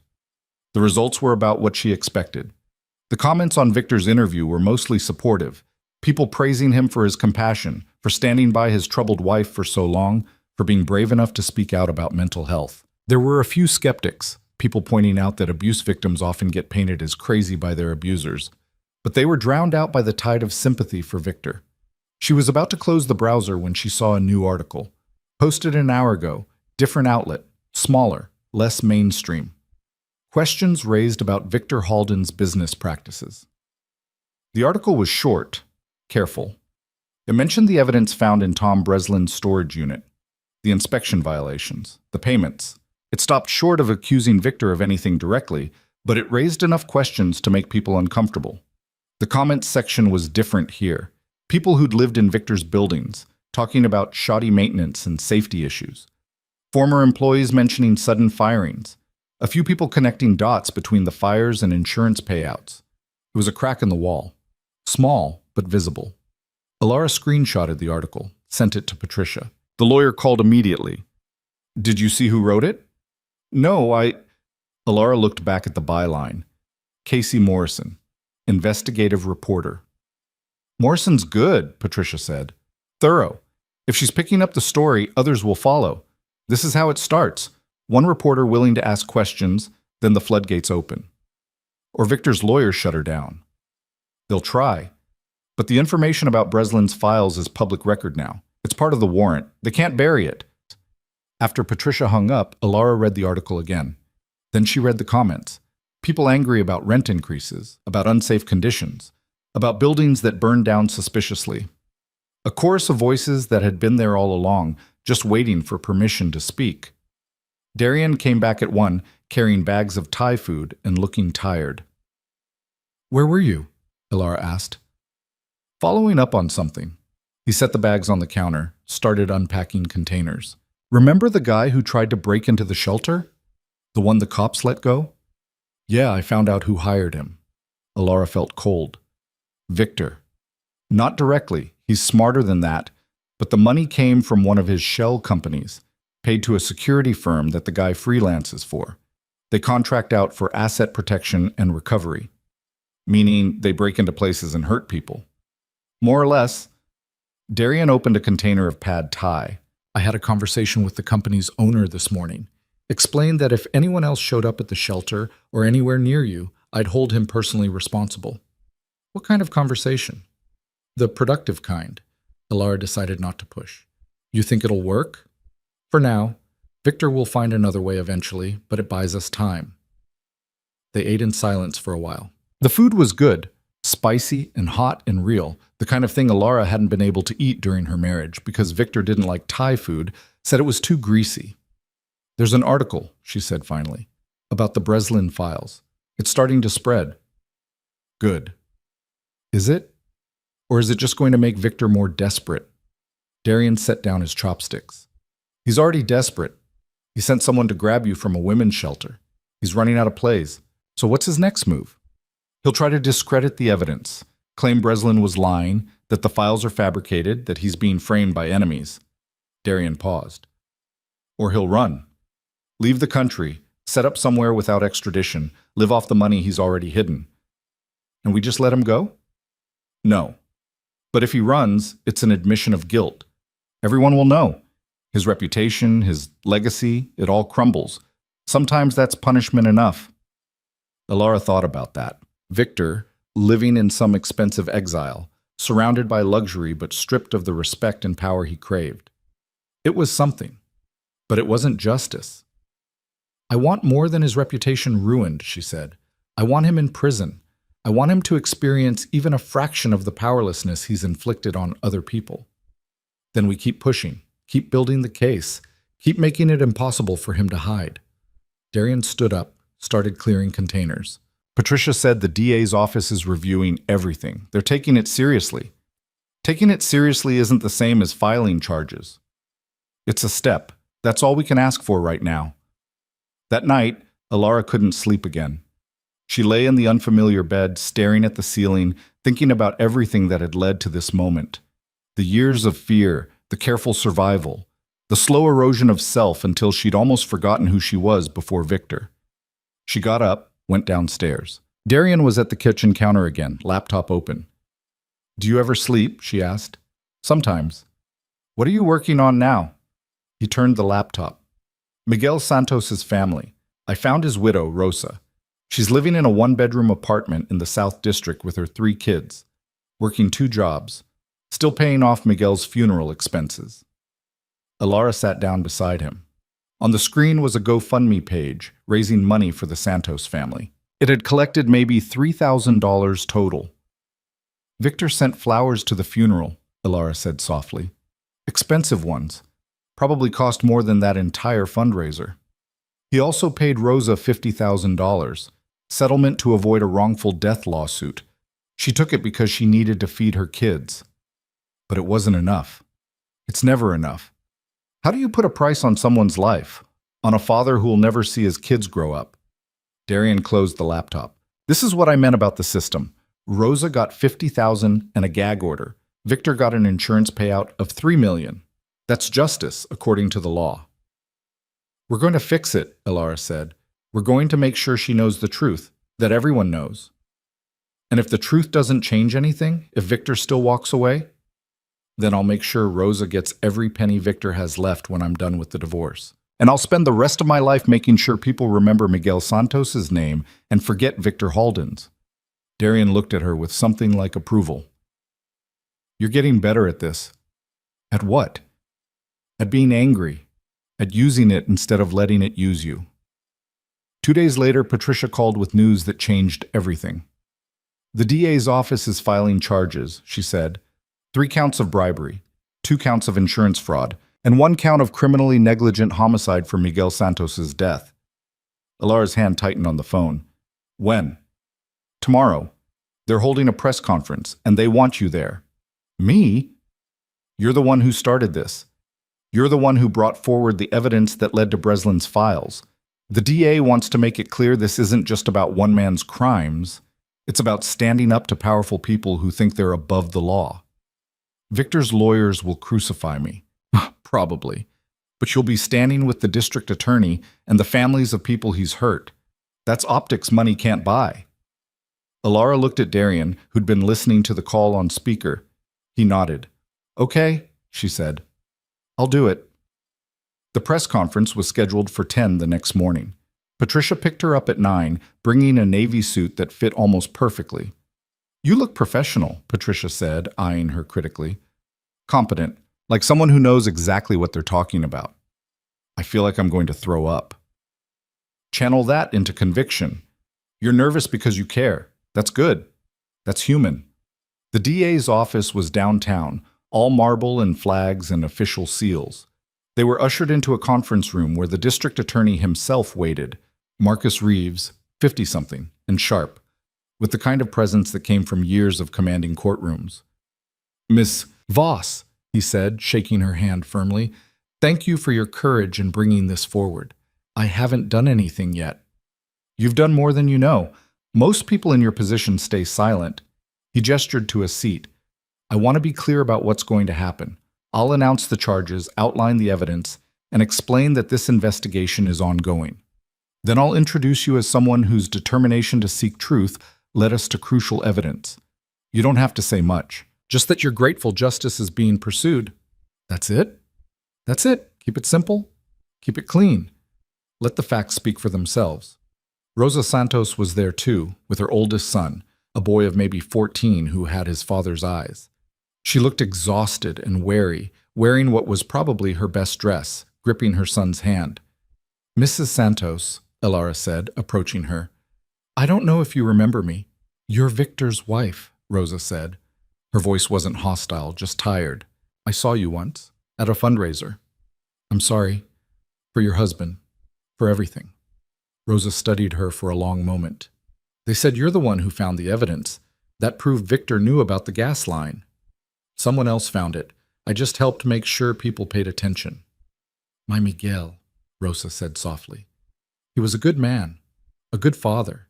He died checking that line because his boss told him to, because Victor Halden cared more about money than safety.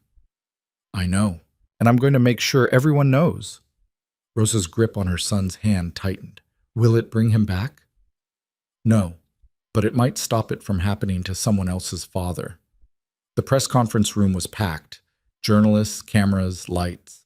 Elara stood to the side with Rosa and Patricia while D.A. Reeves took the podium. Today my office is filing criminal charges against Victor Halden, prominent real estate developer and businessman, for crimes related to fraud, bribery, and the negligent homicide of Miguel Santos. The room erupted in questions. Reeves held up a hand. The charges stem from an extensive investigation into Mr. Halden's business practices. Evidence shows that Mr. Halden systematically bribed building inspectors to overlook serious safety violations in properties he owned. These violations directly led to multiple fires, including the one that killed Mr. Santos 3 years ago. He outlined the evidence, the Breslin files, the financial records, the pattern of corruption. Then he turned to Elara. I want to recognize Elara Voss, who, despite considerable personal risk, came forward with information that proved crucial to this investigation. Ms. Voss. Elara stepped forward. The lights were blinding. She could barely see the reporters, just shapes and cameras, and that hungry attention that came from a story breaking open. "I don't have much to say," she managed, "except that I'm grateful the truth is finally coming out. And I hope this brings some measure of justice to the families who've suffered because of these crimes." "Ms. Voss, is it true you're divorcing Victor Halden?" "Yes." "Are these charges related to your divorce?" "No, the charges are related to crimes he committed. My divorce is related to him being a violent abuser who belongs in prison." Patricia's hand touched her elbow, a warning. But Alara was done being careful. Victor Halden spent years building a reputation as a philanthropist and civic leader. But behind closed doors, he was destroying lives. He framed innocent people. He bribed officials. He let people die to protect his profits. And when anyone got in his way, he either bought them off or got rid of them. She looked directly at the cameras. "I'm speaking out because I can. Because I survived. But there are people who didn't. Miguel Santos, Tom Breslin, Robert Keene, who's sitting in prison right now for a crime Victor committed. They deserve to be heard too." The questions came like a flood after that. Alara answered what she could, deferred to Reeves for legal specifics, stood beside Rosa Santos, and let the cameras capture them together, the widow and the wife, united against the man who'd destroyed their lives in different ways. When it was finally over, Patricia pulled her aside. "That was more than we discussed," the lawyer said. "I know. I'm sorry. Don't apologize. It was perfect, emotional, authentic, powerful. Victor's lawyers will hate it, which means it worked." Darian was waiting outside in his car. Alara got in, leaned back against the seat, and let out a breath she felt like she'd been holding for hours. "I saw it," Darian said. "You were good. I went off script. Best part." They drove in silence for a while. Alara watched the city pass by outside the window, wondering if it looked different now. If anything had actually changed, or if this was just another chapter in a story that would take years to resolve. "Victor's going to respond," she said. "This isn't going to just sit." His lawyers already released a statement, calling the charges politically motivated, saying he's being targeted because of his success, that he'll be vindicated in court. Of course he did. But here's the thing, Darian turned down a side street. It doesn't matter what he says anymore. The charges are filed. The evidence is public, and you stood in front of cameras and called him what he is. That doesn't go away. Alara's phone buzzed, a text from an unknown number. "You're going to regret this." She showed it to Darian. He took the phone, read it, then rolled down his window and threw it into a trash can they were passing. "Hey, you're getting a new phone anyway." And that was probably him or someone working for him. "Don't engage, don't respond, don't give him anything to use against you." "That was my phone. That was a device he could track. You'll get a new one, cleaner." He pulled into a parking garage. "Come on, we're going shopping." "Shopping? You need a security upgrade. New phone, new email, new everything. If Victor's sending threats, he's escalating. We need to make sure he can't find you." They spent the next 2 hours at various stores, Darian buying burner phones and a laptop and a tablet, all paid for in cash. Then to a different location where he knew someone who could set everything up securely, encrypted, untraceable. By the time they got back to the loft, it was evening. Alara was exhausted. She kicked off the uncomfortable dress shoes Patricia had made her wear and collapsed on the couch. "I just accused my husband of murder on live television," she said to the ceiling. "Technically, you accused him of criminally negligent homicide. Different legal standard." "That doesn't make it less insane." Darian sat down in the chair across from her. "You feel okay about it?" "I don't know. Ask me in a few hours when the adrenaline wears off." Her new phone buzzed. Patricia. "The DA's office is flooded with calls," the lawyer said. "People who worked for Victor, people who lost homes in his fires, people who want to testify. And 3 other women have come forward saying he abused them too. Previous relationships.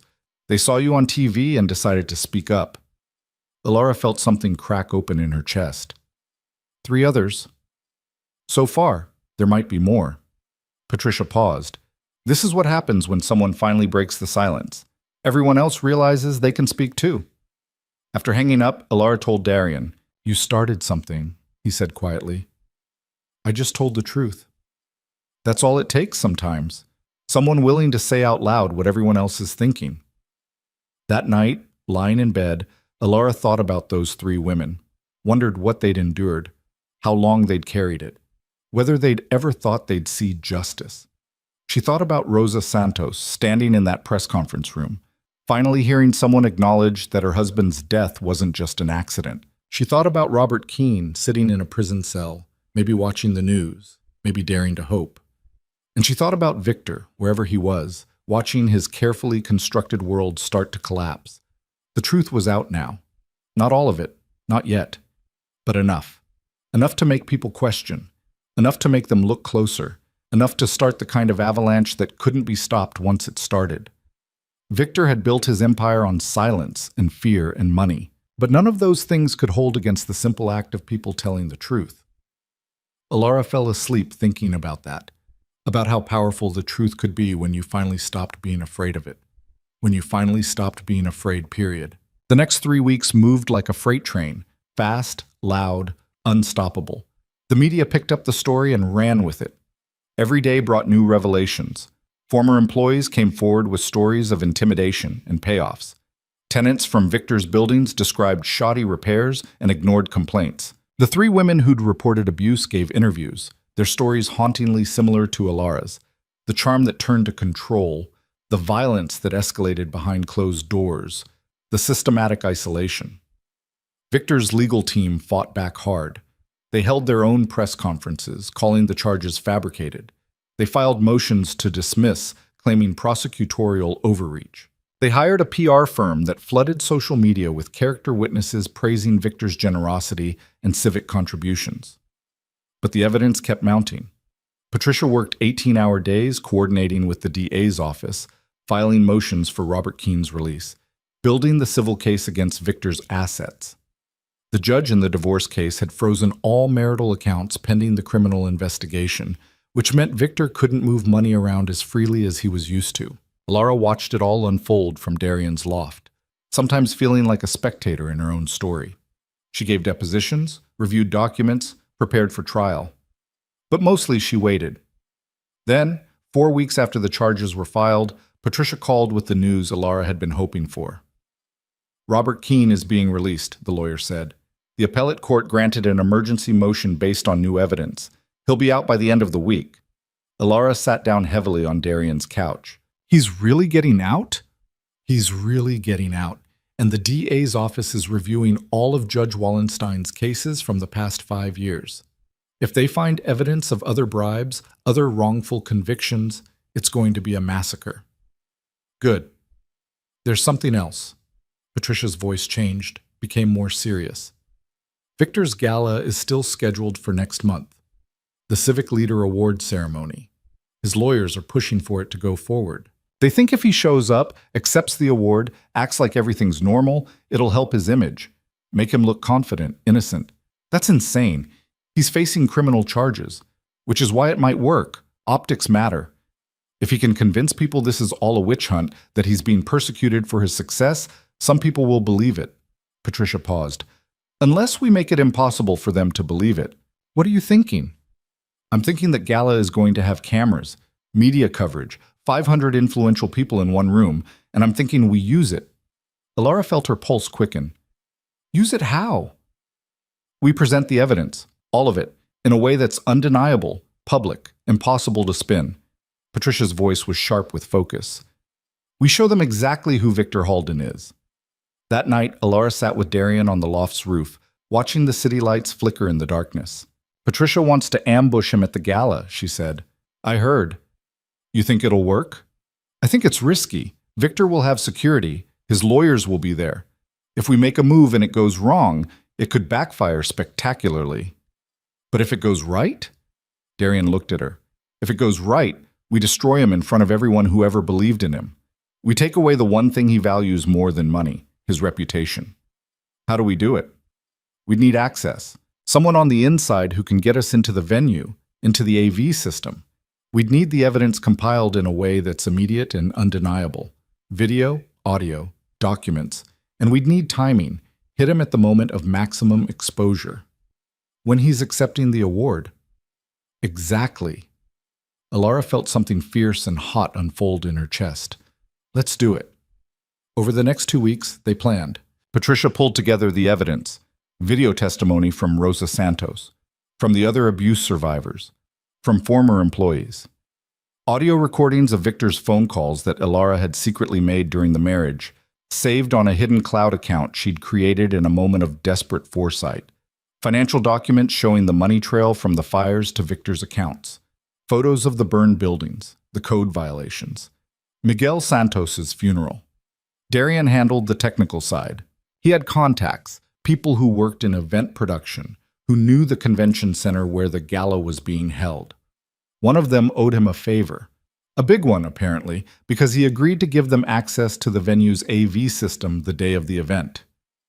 "You sure about this guy?" Ilara asked, watching Darian work through the logistics on his laptop.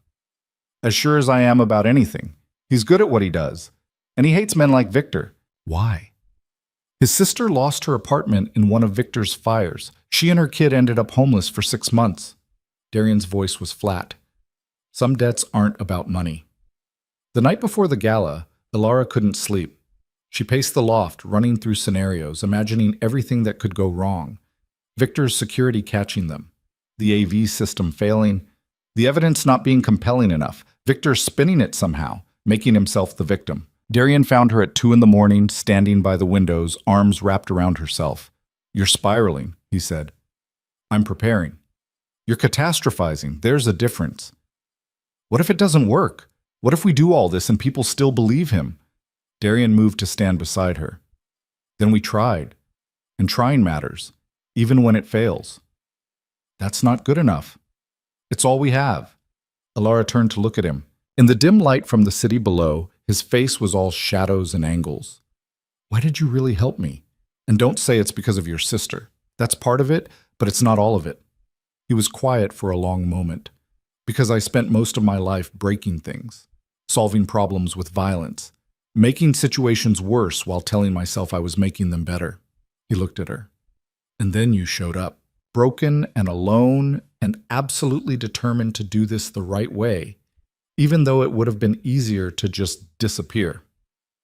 And I thought maybe if I helped you, if I did something constructive for once instead of destructive, maybe it would balance the scales a little. You think saving one person balances out all the people you've hurt? No, but it's a start." Ilara felt something shift between them, a recognition of shared damage, shared determination to be better than what they'd been made into.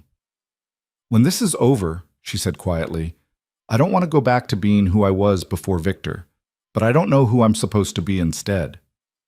Nobody knows that. We just make it up as we go." "Is that what you're doing?" "Every day." The gala was scheduled to start at 7. Darian's contact, a guy named Marcus who looked like he'd never worn a suit in his life, met them at the convention center at 4 when the setup crew was still working. "A V booth is on the 2nd level, Marcus said, leading them through back corridors. "I've got you set up on a separate feed that'll override the main one. They won't be able to shut it down without physically cutting the power. And by the time they figure that out, you'll be done." "And you're sure this won't trace back to you?" Patricia asked. "I'm very good at covering my tracks." Marcus grinned. "Besides, what are they going to do? Arrest me for technical difficulties?" The booth was small, cramped, filled with equipment Ilara didn't understand. Marcus walked them through the setup, how to trigger the override, when to start the playback, how long they'd have before security figured out what was happening. 15 minutes, he said. Maybe 20 if they're slow. That's your window." "That's enough," Patricia said. They ran through it twice, making sure everyone knew their roles. Then Marcus left, and they waited. Ilara changed in the convention center bathroom, putting on the black cocktail dress Patricia had brought. She looked at herself in the mirror, hair pulled back, minimal makeup, the dress elegant but not flashy. She looked like someone who belonged at a gala, like someone with money and connections and power. She looked nothing like the woman who'd been left bleeding in a hospital hallway 2 months ago. By 6:30, guests were arriving. Ilara watched from a service corridor, seeing the parade of expensive suits and designer dresses, the laughter and cocktails and easy confidence of people who'd never had to fight for anything in their lives. Victor arrived at 6:45. Ilara saw him through a crack in the service door, still handsome, still charming, working the room like he owned it. He was wearing a tuxedo that probably cost more than most people made in a month. His smile was perfect, his handshake firm. He looked like exactly what he'd always pretended to be, a successful, generous, civic-minded leader. She wanted to walk out there and scream the truth at him, wanted to tear that mask off in front of everyone. But she waited, because timing mattered, because doing this right mattered more than doing it immediately. At 7:15, dinner was served. At 8, the awards ceremony began. Alara, Darian, and Patricia made their way to the AV booth on the second level. From there, they had a clear view of the stage. The mayor spoke first, praising the city's business leaders, then the head of the Chamber of Commerce, then a video montage of Victor's charitable work, photos of him at ribbon cuttings, with children at community centers, shaking hands with city officials. Alara's hands were shaking. Darian put his hand over hers. "Steady," he said quietly. Finally, the moment came. The MC announced Victor's name. The room erupted in applause. Victor stood, smiled, made his way to the stage. He shook hands with the mayor, accepted the Crystal Award, turned to face the audience. "Thank you," he said into the microphone. "This is truly an honor. I've dedicated my life to building this city, to creating opportunities." Patricia nodded to Darian. He pressed the button. The screens behind Victor changed. For a second, nothing happened. Victor kept talking, unaware. Then someone in the audience gasped, then another. Victor turned, saw the screen behind him. It showed a burned building, the Riverside complex. Then Miguel Santos's photo, smiling, alive with his family. Then the inspection report, with Tom Breslin's notes circled in red. Faulty gas line, immediate repair required. Then Victor's signature on a document approving the building is safe. Victor's face went white. "Turn that off!" He snapped at someone off stage. But the footage kept playing.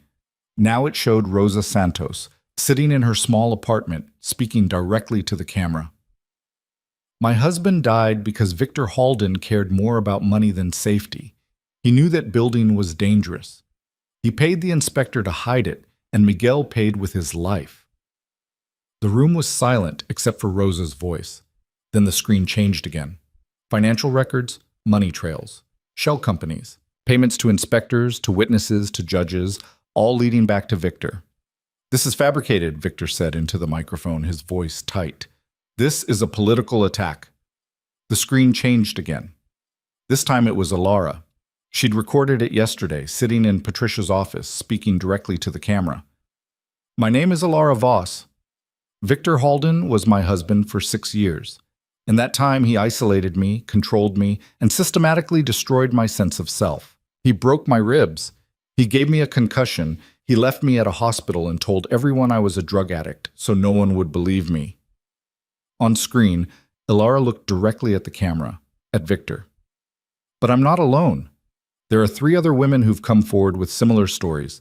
There's Robert Keene sitting in prison for a crime Victor committed. There's Miguel Santos, who died in a fire Victor caused. There's Tom Breslin, who died suspiciously after trying to expose Victor's crimes." The audience was shifting now. Some people were standing, trying to leave. Others were staring at the screens, transfixed. Security was moving toward the stage, toward the AV booth. "We have maybe 5 minutes," Patricia said. On screen, Alara continued. "Victor Halden built an empire on lies and violence. He destroyed anyone who got in his way. He used his money and power to make himself untouchable. But he's not untouchable. No one is. And tonight, you're seeing the truth, all of it. Make your own judgments." The screen's filled with document after document, evidence, testimony, financial records, a cascade of truth that couldn't be denied or spun. Victor stood frozen on the stage, the Crystal Award still in his hands. His lawyer was pushing through the crowd, trying to reach him. The mayor had backed away, distancing himself. The footage kept playing. Former employees describing intimidation, building inspectors admitting they'd been paid off, the other abuse survivors telling their stories. Security reached the booth, started pounding on the door. "Time to go," Darian said. They ran. Down the back stairs, through the service corridors, out an emergency exit that Marcus had left unlocked. Behind them, they could hear shouting, chaos. They made it to Darian's car, parked 3 blocks away. Drove in silence through dark streets, adrenaline making everything sharp and vivid. Finally, Patricia started laughing. "We did it," she said. "We actually did it." "He's going to come after us," Ilara said. "His lawyers will—" "Let them. Everything we showed tonight was true. Everything was documented. He can't sue for defamation when it's all provable fact." Patricia was grinning. "And by morning, every media outlet in the country is going to have that footage. We sent copies to 15 different journalists before we even went in tonight. It's out there now. It's real." Ilara leaned back in the seat, closed her eyes. She felt empty, hollow, like she'd been carrying something heavy for so long that she'd forgotten what it felt like to put it down. "You okay?" Darian asked quietly. "I don't know. Ask me tomorrow." They went back to the loft, turned on the news. Every channel was already covering it. The footage from the gala, Victor's shocked face, the evidence scrolling across screens, commentary from legal experts, speculation about what would happen next. Patricia's phone started ringing. She answered, listened, hung up. That was the DA. "He wants to meet tomorrow, says the gala footage puts pressure on them to accelerate the trial timeline." She looked at Ilara. "He also said 3 more former employees have come forward in the last hour. People are ready to testify." The trial started 6 weeks later. Ilara sat in the courtroom every day, watching Victor's expensive lawyers try to poke holes in the evidence, watching witnesses take the stand and tell their stories, watching the jury's faces change as the truth became undeniable. Robert Keene testified. Rosa Santos testified. The other women testified. Tom Breslin's sister testified. Former employees, building inspectors who'd been bribed, financial experts who walked the jury through the money laundering schemes. Ilara testified too, about the abuse, about the files she'd seen, about years of watching Victor destroy people while smiling for cameras. Victor's lawyers tried to paint her as vindictive, unstable, a scorned wife seeking revenge. But Patricia had prepared her well. Ilara stayed calm, factual, unshakable. She didn't cry, didn't rage, just told the truth in a steady voice that didn't waver. On cross-examination, Victor's lead attorney tried to rattle her. "Ms. Voss, isn't it true that you stand to benefit financially from your husband's conviction?" "No, I don't want his money. I want justice."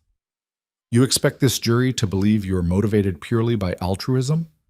"I expect this jury to look at the evidence and make their own determination. My motivations are irrelevant compared to the facts." The trial lasted 8 weeks. When the jury finally went to deliberate, Ilara felt like she'd aged years. They came back in 2 days. Guilty on all counts. The courtroom erupted. Rosa Santos started crying. The other survivors held each other. Victor sat frozen, his face carefully blank, as the judge read the verdicts. Sentencing was scheduled for 3 weeks later. Ilara walked out of the courthouse into a crowd of reporters. She didn't stop, didn't answer questions, just kept walking until she reached Patricia's car. "You did it," Patricia said, pulling away from the curb. "We did it. How do you feel?" Ilara thought about it. "Tired. Empty, like I should feel more than I do." "That's normal. You've been running on adrenaline for months. Now that it's over, your body doesn't know what to do." "Is it over?" "The criminal trial is. The civil cases will take longer. But Victor's empire is already crumbling. 3 of his companies have filed for bankruptcy. The rest are under investigation. His bank accounts are frozen. His properties are being seized. And the people he framed, Robert Keene and the others?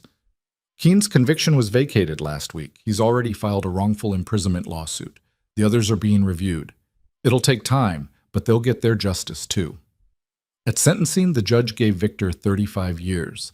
With his age and health, it was effectively a life sentence. Ilara sat in the courtroom watching him taken away in handcuffs, watching the man who'd controlled her life, who'd terrorized her, who'd destroyed so many people, being let out by guards like any other criminal. He looked small, diminished, just a man in an orange jumpsuit stripped of power and pretense. She felt nothing. Or maybe she felt everything and it was too much to process, so it came out as nothing. Outside, Rosa Santos waited for her. "Thank you," the widow said quietly, "for my Miguel, for making sure people know what happened. I'm sorry it took so long. Justice is always slow, but it came." Rosa squeezed her hand. "You gave us closure. That's worth everything. 6 months later, Ilara stood in front of an old brick building on the east side. It had been abandoned for years, but she'd bought it with the settlement from her divorce. Not much. Victor's assets were mostly seized or tied up in legal battles. But enough. The sign above the door read Santos Community Center. Inside, there were classrooms, a computer lab, a gymnasium, a reading room, programs for kids, for job training, for families who needed support.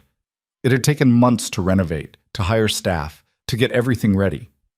Rosa Santos stood beside her, looking at her husband's name above the door. He would have loved this, she said softly. I hope so. The center opened the next week. Kids flooded in, excited and loud and alive. Ilara walked through the halls, watching them learn and play and exist in a space that was safe and bright and theirs. Darian showed up unannounced one afternoon, looking uncomfortable in the chaos of children.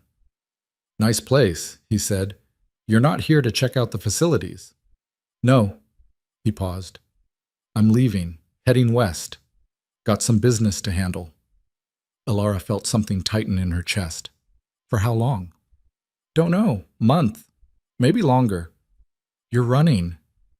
I'm relocating. There's a difference. Not much of one. They stood in silence, watching kids chase each other through the gym. You could stay, Ilara said finally. Find a different kind of work, something that doesn't involve solving problems with your fists. I could, but I don't know how to be anything other than what I am. You could learn. Maybe. Darian looked at her. Or maybe some people are just built a certain way, and trying to change that just makes everyone miserable. That's an excuse. Maybe, but it's also the truth. Ilara turned to face him fully. I spent 6 years with a man who made me smaller, who convinced me I was nothing without him. And when I finally got free, I discovered I was more than I ever knew. You helped me see that. You did that yourself, with your help, and now you're walking away before you have to actually deal with what comes next. Darian's jaw tightened. What comes next is you building something real here, something good, and me going back to what I do. We both get what we need. What if what I need is someone who doesn't run when things get complicated? Then you'll find him. But it's not me. He left before she could respond. Ilara stood in the gym, surrounded by noise and life, and the future she was building, feeling the absence of someone who'd been there for the hardest parts but couldn't stay for what came after. Angela found her there an hour later, still standing, still processing. You okay? The shelter director asked. I don't know. I thought I would be. I thought winning would feel different. Winning never feels how you expect. You spent so long fighting, your body doesn't know how to stop. So what do I do? You keep building. You keep showing up. You turn all that anger and pain into something that helps people. Angela gestured to the center around them. You're already doing it. It doesn't feel like enough. It never does. But it's what we have. 2 years later, Ilara stood in the same courtroom where Victor had been convicted. This time, she was there for Robert Keene's wrongful imprisonment settlement hearing. Keene was awarded $8 million, compensation for 3 years stolen, for a life interrupted, for justice delayed. It wouldn't give him back the time. Wouldn't undo the damage. But it was something. Afterward, they stood on the courthouse steps together. What will you do now? Ilara asked. Find my daughter. Try to rebuild what I lost. Keene looked at her. What about you? Keep running the center. Keep making sure people like Victor don't win. You already made sure of that. He's going to die in prison. I know, but there are others like him. There always are. Ilara looked out at the city. Someone has to stand up to them. Just make sure you're not so busy fighting that you forget to live. It was good advice. Ilara tried to follow it. The community center thrived. Kids who'd been failing in school started succeeding. Parents found job training, support, community. Rosa Santos worked there part-time, helping coordinate family programs. The other abuse survivors volunteered, turning their pain into purpose. Ilara threw herself into the work. Fundraising, program development, expansion plans. She barely slept, barely stopped moving. Because stopping meant thinking, and thinking meant processing everything that had happened, and she wasn't ready for that yet. She dated occasionally. Nice men who took her to nice restaurants and didn't understand why she tensed when they reached for her hand too quickly. It never lasted long. She was busy. The center needed her. That was enough. It had to be enough. 3 years after Victor's conviction, Alara got a call from the prison. Victor was sick. Cancer, stage 4. He had maybe 6 months. He wanted to see her. She said no immediately, but the request stayed with her. Patricia told her she didn't owe him anything. Angela said the same. The therapist she'd finally started seeing said she should do whatever felt right for her healing. Alara didn't know what felt right. A month later, she drove to the prison. Sat in the visiting room. Waited. Victor was brought in wearing prison blues, thinner than she remembered, gray and diminished. He sat down across from her, and for a long moment, neither spoke. "Thank you for coming," he said finally. His voice was rough, weakened. "I'm not here to forgive you." "I know." "So why did you ask me to come?" Victor was quiet. "Because you're the only person left who knew me, the real me. And I wanted—" He stopped, swallowed. "I wanted to see if there was anything left worth knowing. There isn't." "No, I didn't think so." He looked at her with eyes that held no charm, no manipulation, just exhaustion. "For what it's worth, I'm sorry. For what I did to you, to all of them. It's not worth much. I know that too." Alara studied him, this man who'd controlled her, hurt her, nearly destroyed her. He looked small now, sick and old and beaten. "Do you even understand what you took from people?" she asked quietly. "Do you comprehend the lives you ruined?" I told myself it was business, that it wasn't personal, that everyone was trying to get ahead, I was just better at it. Victor's hand shook slightly on the table. But I knew, I always knew, I just didn't care. And now? Now I'm dying alone in a prison cell, and everyone who ever knew me either hates me or pretends they never met me. So I guess I care now. Too late, but I care. That's not redemption, that's just consequences. I know. They sat in silence. Around them, other visitors talked with their inmates, exchanged stories and touched through the barriers that separated them. Normal people visiting family members who'd made mistakes. Victor wasn't normal. And what he'd done wasn't a mistake. "I hope it hurts," Alara said finally. "Dying. I hope every second of it hurts, and you remember every person you destroyed. I hope you die knowing that everything you built is gone, and your name is synonymous with everything corrupt and cruel." "It does hurt, and I do remember." Victor met her eyes. "Does that help? Knowing I'm suffering?" "I don't know. Ask me when you're dead." She left without saying goodbye. Drove back to the city with her hands tight on the wheel, tears she didn't remember shedding wet on her face. She'd wanted him to suffer, had dreamed about it during the worst nights of their marriage.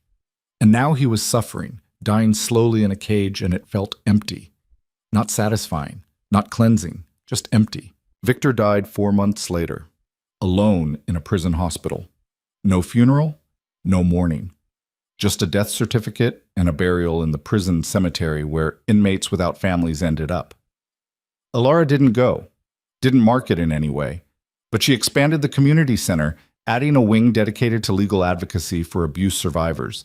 Named it the Miguel Santos Legal Justice Center. That felt like the right memorial. Not for Victor, but for everyone he'd hurt. 5 years after Victor's conviction, Alara stood in the center's main hall, surrounded by people whose lives had been touched by the programs they'd built. Kids who'd graduated high school, gone to college. Parents who'd found jobs, stability, hope. Survivors who'd escaped abusive situations and rebuilt their lives. Rosa Santos was there. Her children grown now, her oldest graduating from law school next month. Angela was there, still running the shelter, still fierce and unbreakable. Patricia was there, having made criminal justice reform her specialty, winning case after case against corrupt officials. Robert Keene was there, reunited with his daughter, working as an advocate for the wrongfully convicted. And Darian was there. He'd come back 6 months ago, different somehow, quieter. He'd stopped taking the kind of jobs that involved hurting people, started doing private security instead. He volunteered at the center sometimes, teaching self-defense classes, showing people how to protect themselves. They'd been circling each other for months, careful, cautious, both of them damaged in ways that made trust difficult. But tonight, at the center's anniversary celebration, surrounded by proof that good things could grow from terrible soil, Alara felt something shift. She found Darian on the roof of the center. They'd built one, inspired by his loft. He was leaning against the ledge, watching the city lights. "You're hiding," she said. I'm observing. "You're uncomfortable with celebration." "I'm uncomfortable with crowds." Alara stood beside him, looking out at the city they'd helped make slightly better. "Thank you for coming back." "I didn't come back for you." "I know, you came back for yourself, to see if you could be something other than what you were." "Jury's still out on that." "I don't think so. I think you already proved it." She turned to look at him. "You stayed. That's proof enough." Darian was quiet for a long moment. "I don't know how to do this. Relationships? Normal life? I'm still the same person who helped me destroy a monster, who sat by my hospital bed when I had no one, who believed me when everyone else thought I was crazy." Alara reached for his hand. "I know who you are, Darian, all of it, and I'm not asking you to be different." "What are you asking?"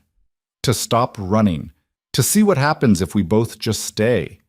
He looked down at their joined hands. "What if I mess it up?" "Then you mess it up, and we figure it out. Or we don't. But at least we tried." "That's not very reassuring." "It's honest. That's better." Below them, the party continued. Music and laughter and life. The sound of people who'd survived terrible things finding reasons to celebrate.